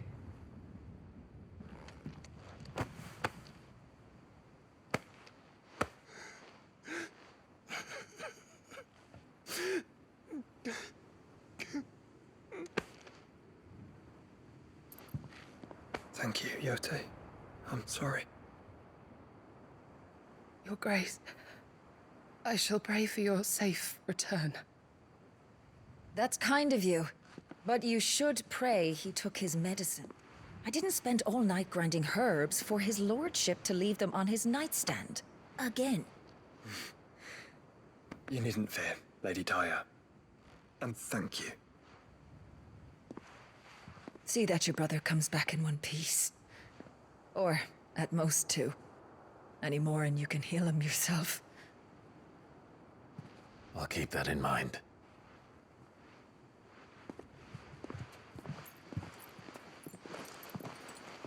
Well, there's nothing to say that hasn't already been said. But that's never stopped me before, so just you do what needs doing. And don't worry about us. We'll do our best, Uncle. That we will. If that is all? Not quite.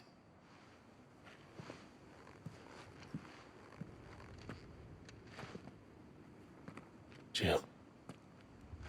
It's time, isn't it? It is. Take care of him. And you. You take care of love her too, boy.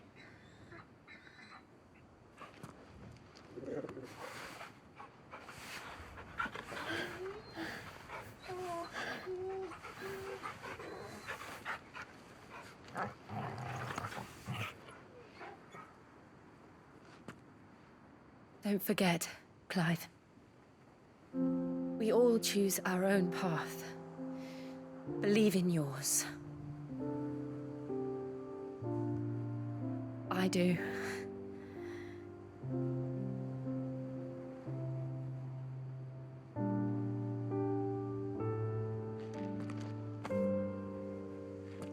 I'll be back.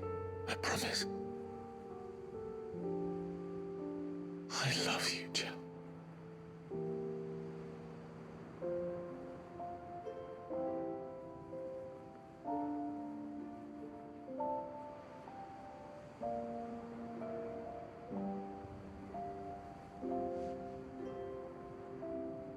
I know.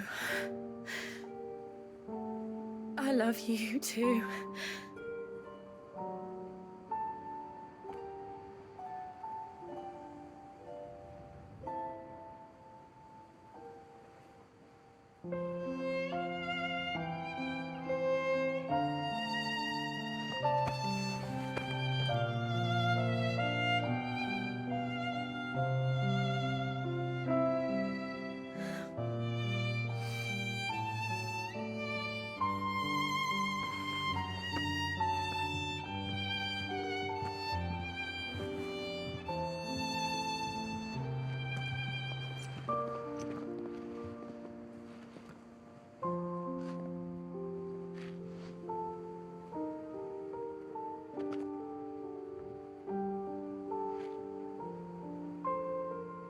Now, we have a god to kill.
Here they come! Hold on, Joshua! Already am!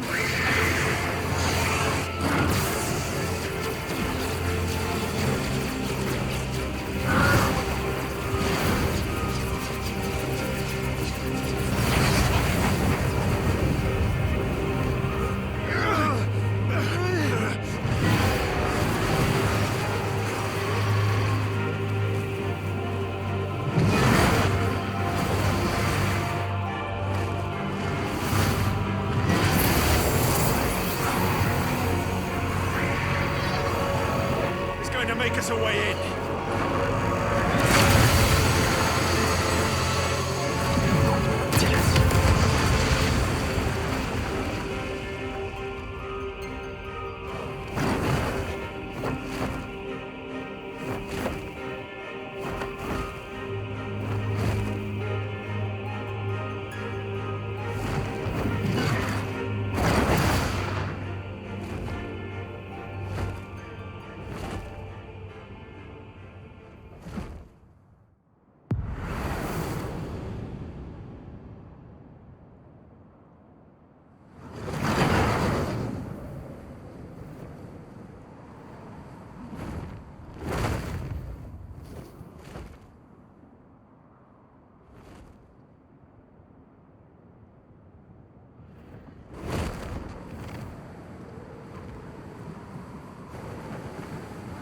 So, this is Origin.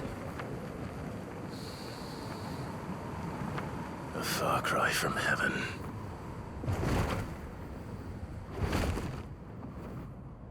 Where it all began.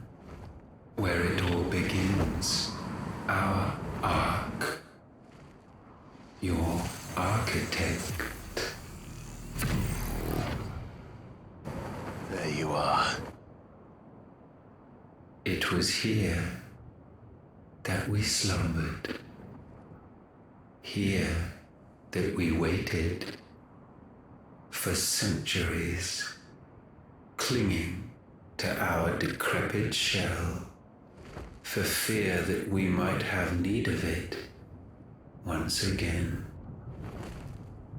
But you have come at last. And now we shall be truly complete.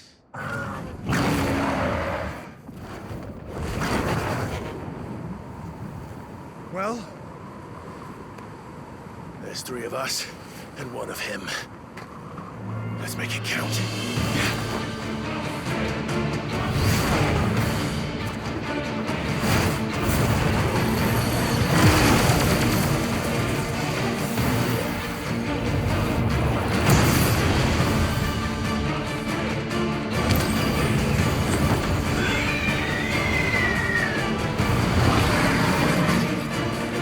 Dominance.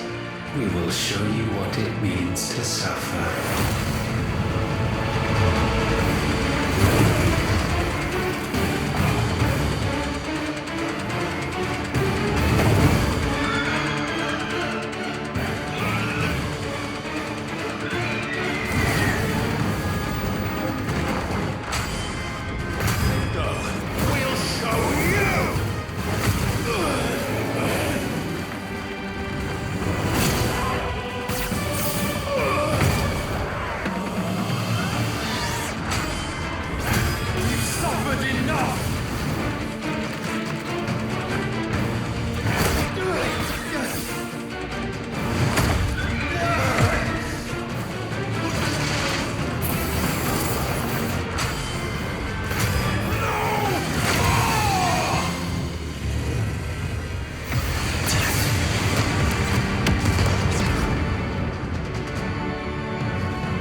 Had you only surrendered, this unpleasantness could have been avoided.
Clive! Clive!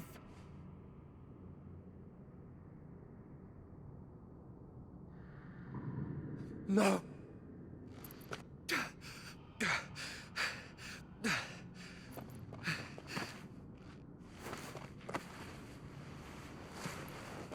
Yeah.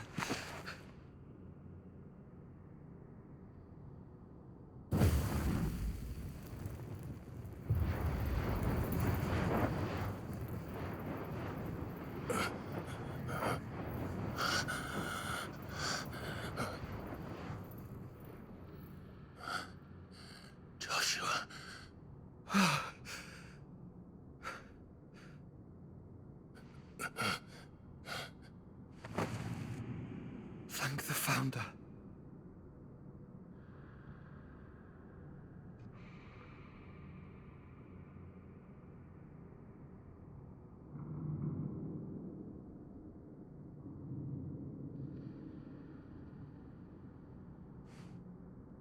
Did I mention you look terrible? That makes two of us. Oh, I'll be all right. And Dion.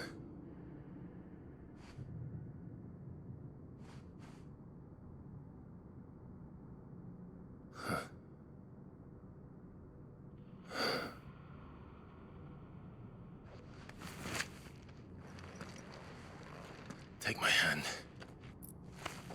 I told you, I'll be...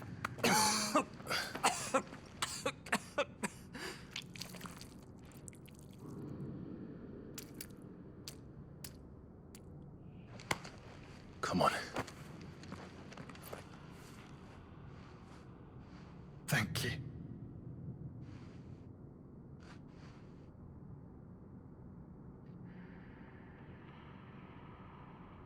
Press on. Always. I'm sorry about Dion. Don't be. Please. He did what he had to do. And it's time we did the same.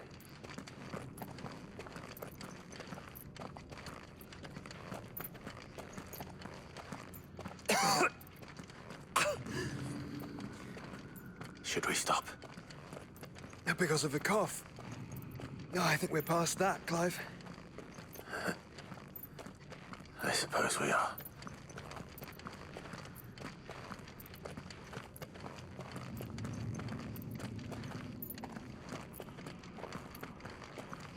That light, so cold, so empty. We're close, aren't we? It seems that way. But I don't want to think what could be waiting for us in there. Then think instead of those waiting for us at home.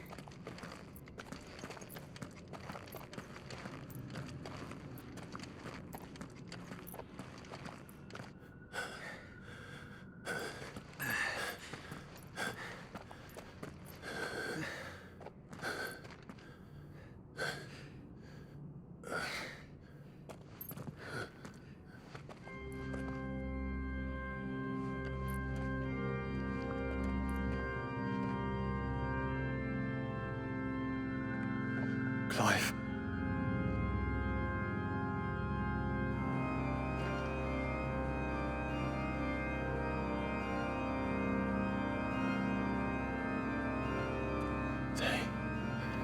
They can't be. But they are. This is the Nexus. A wellspring of life. Yours and ours. As we watch the world stumble slowly to its dark end, it was here we pledged a new beginning. And now, with the ether we have harvested, I shall raise my kin from their eternal slumber, that together we may usher in a new age of reason. This was never about creation, only self-preservation. You condemned an entire world so that you alone might escape death. Alone. Him alone. Clive, I think I understand. He...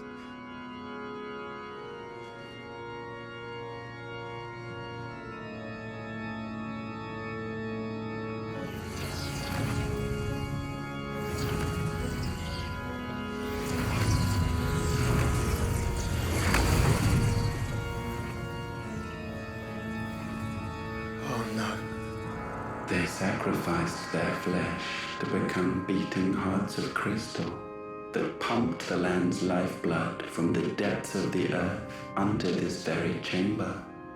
And thus would they labor still, long after their work was done, had you not set them free. You meant for us to destroy the mother crystals. It's what you wanted all along. You have our gratitude, Mythos. In this you have served us well. You have both served us well. Welcome home, brother.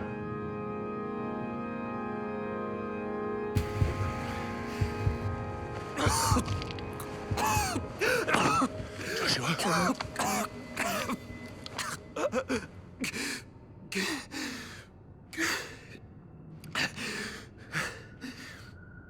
I thought it was me, but it wasn't my grasp that grew weaker.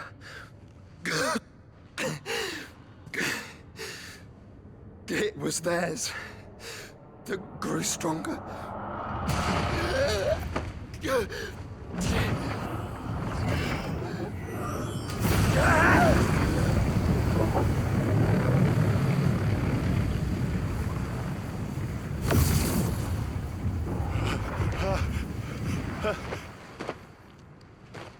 Joshua! No!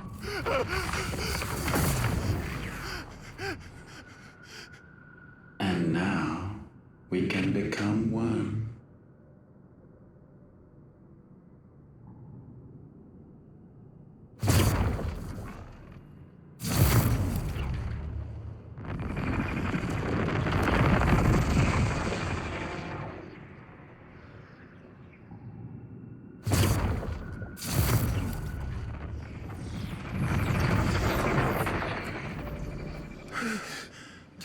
Clive.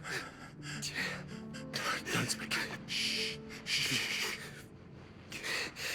The one possessed of the destructive flames of Ifrit and the healing flames of the Phoenix.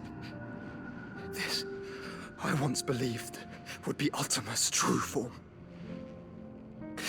But I was wrong. I see it now. Why you will never become Ultima's vessel. I don't care. Just hold on. Listen to me, Clive.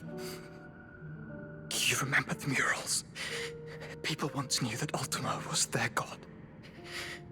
That he created them.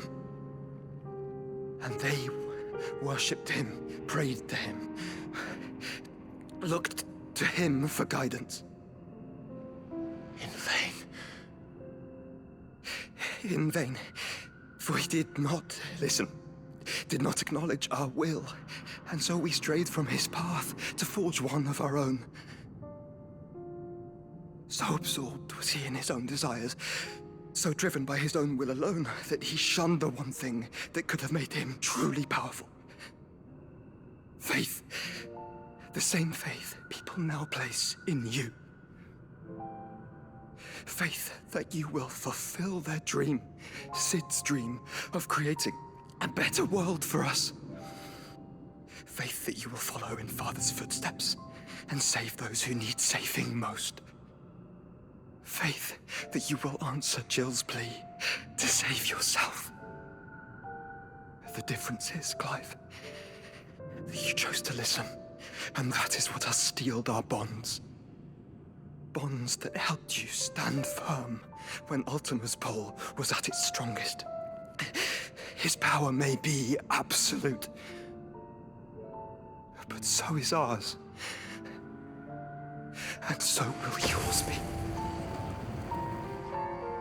With my light in your heart, not even a god might stop us. Joshua!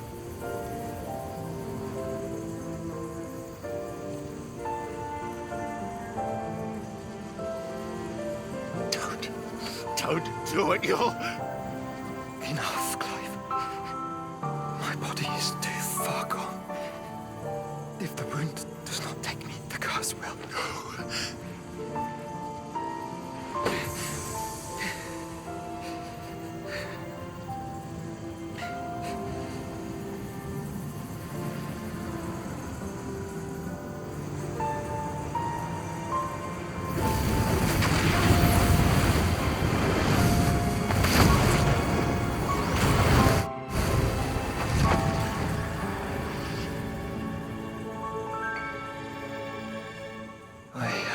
Always been proud to call you my shield. But now, it is the world that needs you. Thank you, Clive, for being my brother.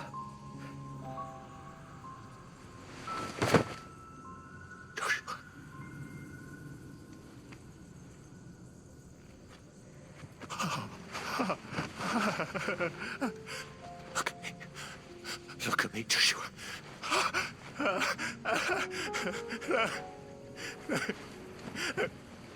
Open your eyes! Open your eyes, Damien!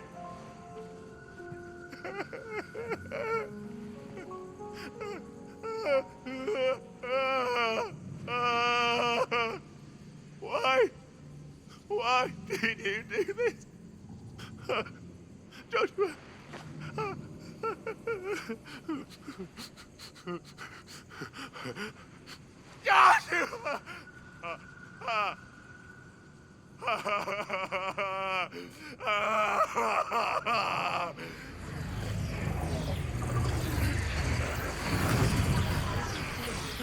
And thus does the final piece fall into place. The incantation primed, but one task remains. To empty the vessel.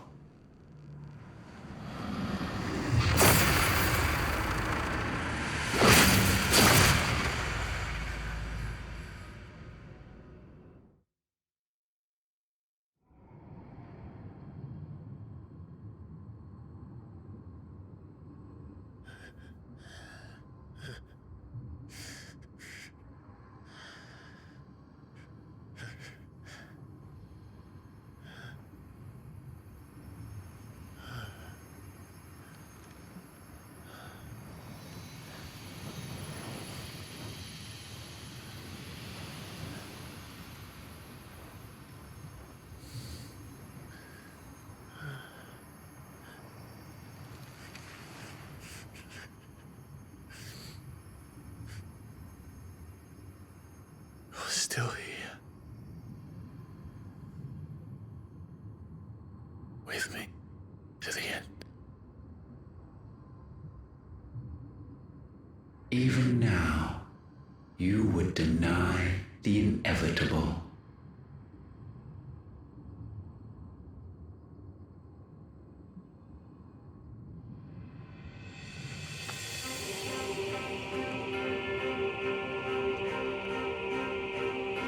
As we always have. And always will.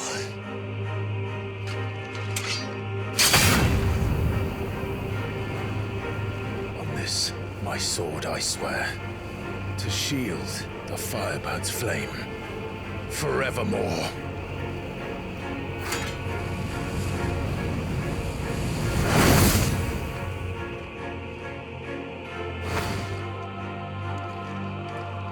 Countless centuries have I waited for this moment.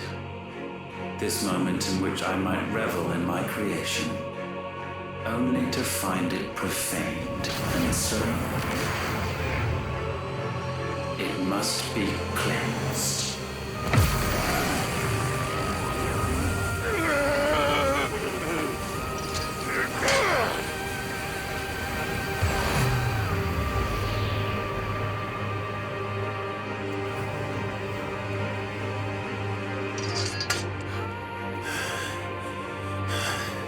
Unexpected. How is it that your will yet endures? Because it's not so easily broken. But it can be broken. And I shall see it so. For such is my will. Try it. Why? What latent force feeds these flames? I sense more here than mere will. Is this Logos? Have you truly become free? No, I forbid it. You are not a god. You are but flesh and bone. You are not one of us.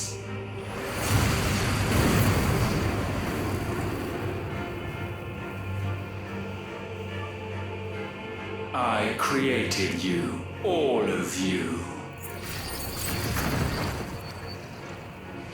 And what is mine is mine to destroy. Once, perhaps. But we are no longer yours.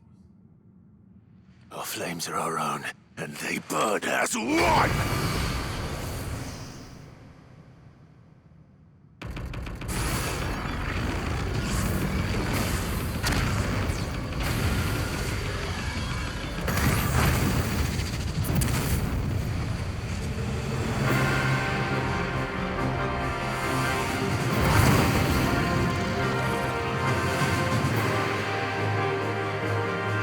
Have you nothing. Damned is the slave who would turn the scourge upon his master. Enough! With fire shall fire be repaid.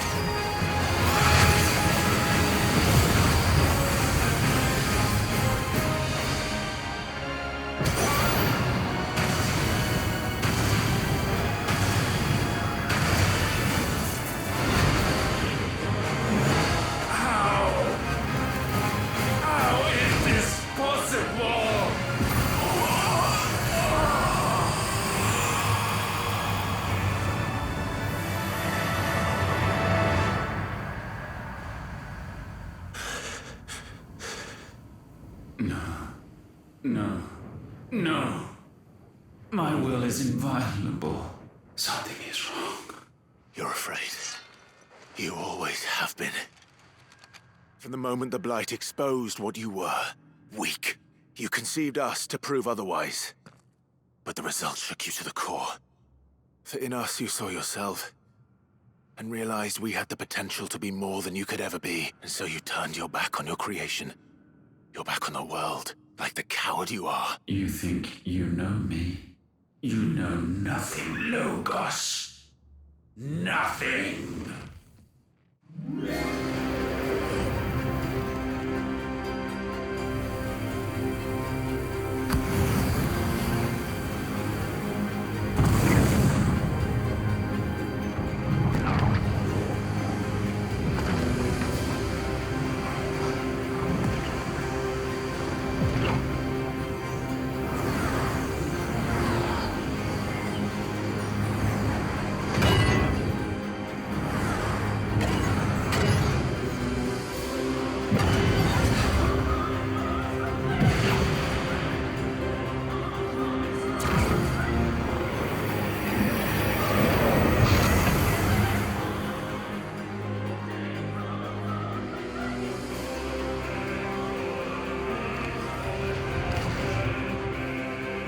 Bathed in light, I stand above you, my rebirth complete.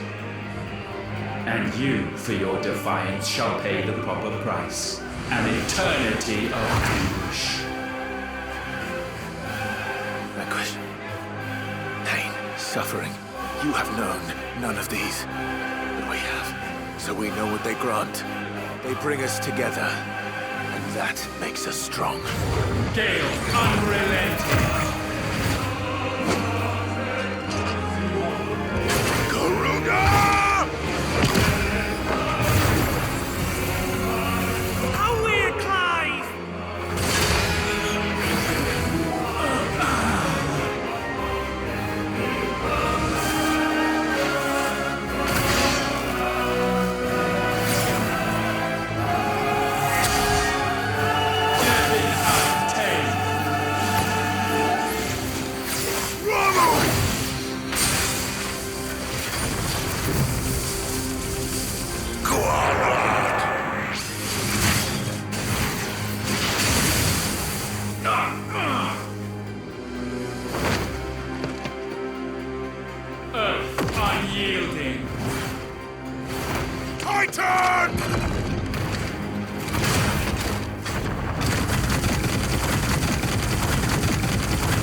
That's my boy!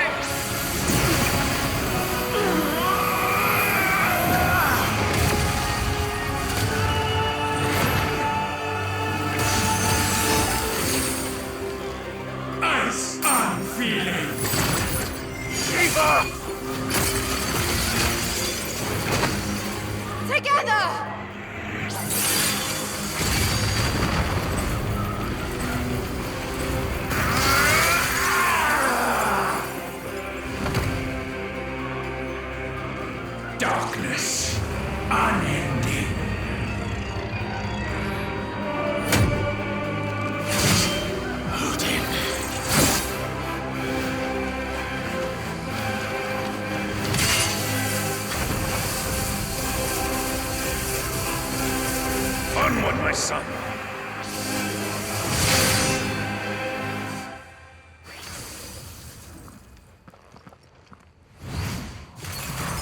No, mine is the altar at which you pray.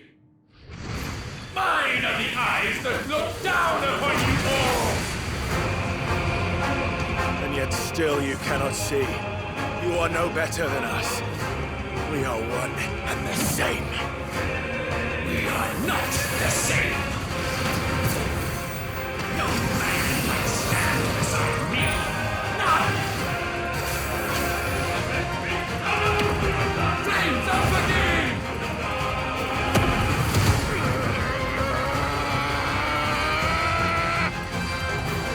With me, Phoenix.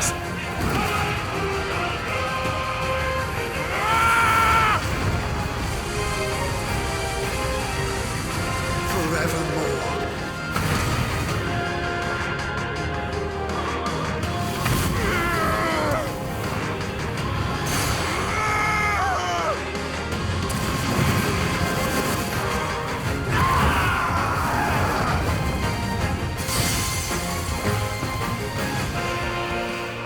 So sure of your place atop the world, you refuse to acknowledge those below. You chose to remain alone. And so you shunned the one thing that could have made you stronger. Pushed away the hands that could have raised you higher. I do not need you, you or anyone. And that is where we are different. I could not have made it here on my own.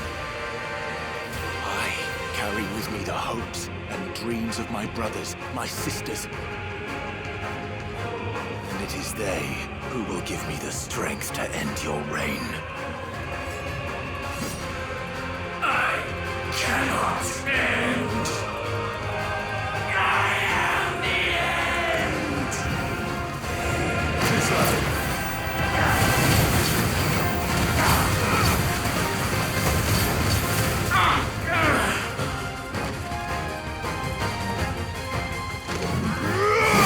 Mortals!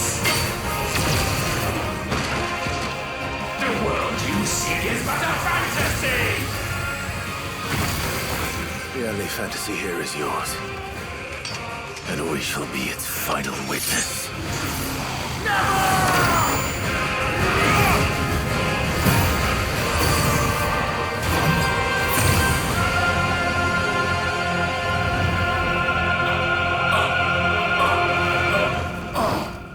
I said, it's over!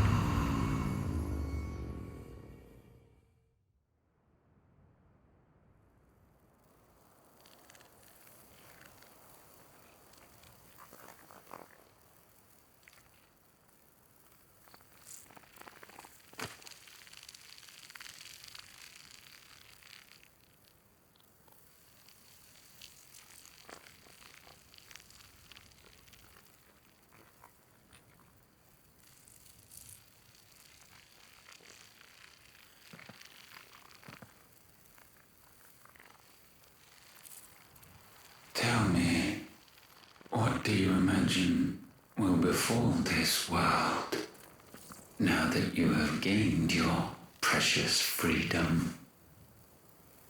I honestly don't know. But I doubt it will be pretty. A sorry tale of sin and suffering, hardship and pain. And it was for this that you fought so fiercely? Why? It's who we are. We fight. We survive. We endure. We don't need a reason. We are imperfect creatures. When we stumble, we reach for a shoulder to lean on. When we fall, we stand back up.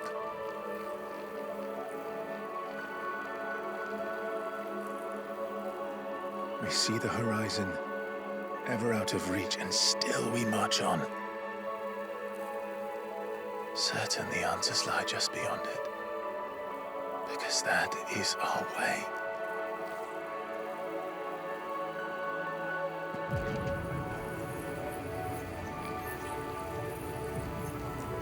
My congratulations.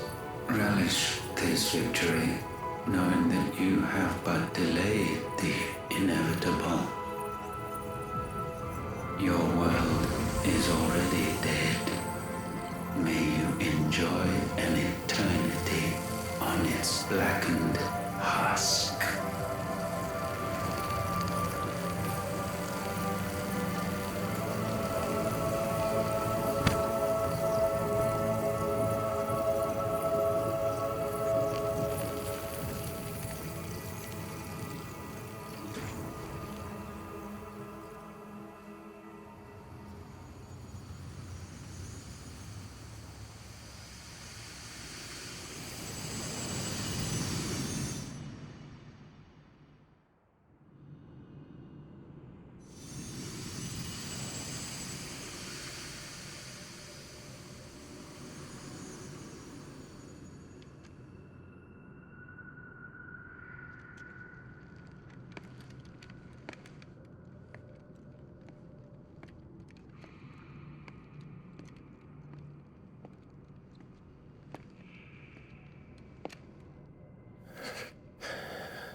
It seems Ultima's power was too great for this vessel all along. But while I have it, perhaps I can use it to set things right. And see Ultima's legacy. Bearers, dominance, crystals, magic, consigned to the flames.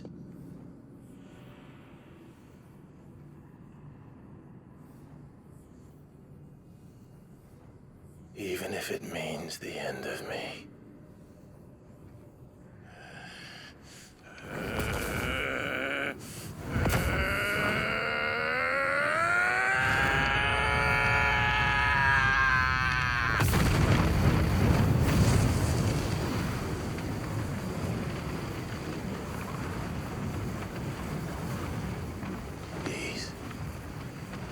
These are our terms.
You the most beautiful thing. He is, isn't he? What are you gonna call him? Let me see, let me see. Oh, read little one. Got a smile for your Uncle Gav. Not so loud, you burp. What? I was only... Shh, you're scaring him. It's all right. Oh.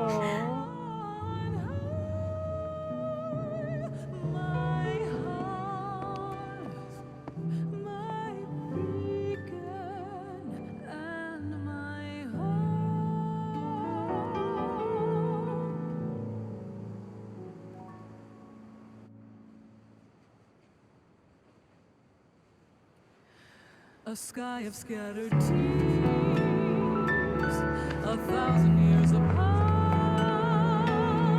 Should they fade, I will not be afraid of the dark. If you need a rest, I can take him. I'll hold you to that.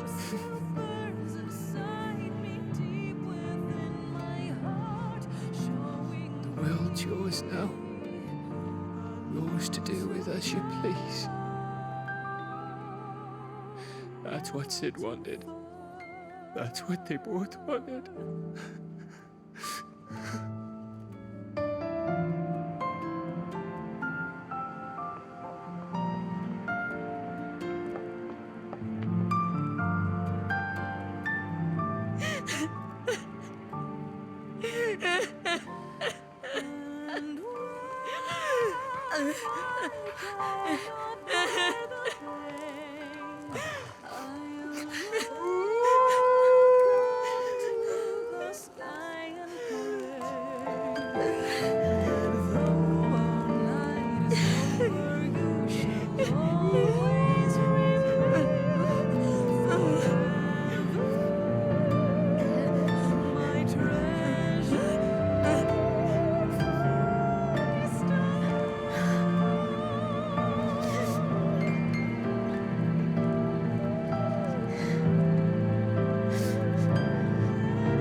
And thus did our journey end.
Oh.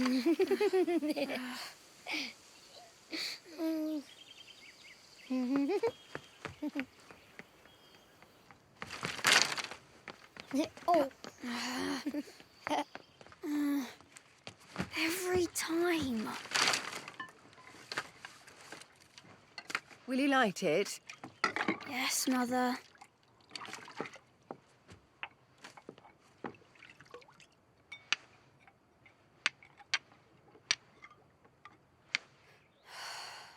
Come on.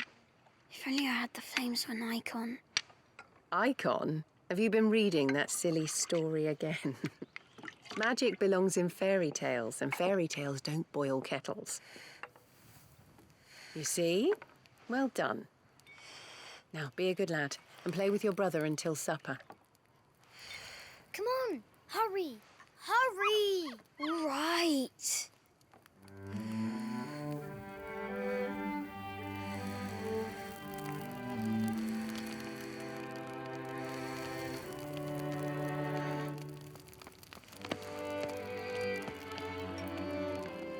Right, let's play the saint in the secretary. No, I don't want to be Madhu. What do you want to play then? War of the Icons! Again? Well, all right. And I get to be Ifrit. Why? I'm the older brother.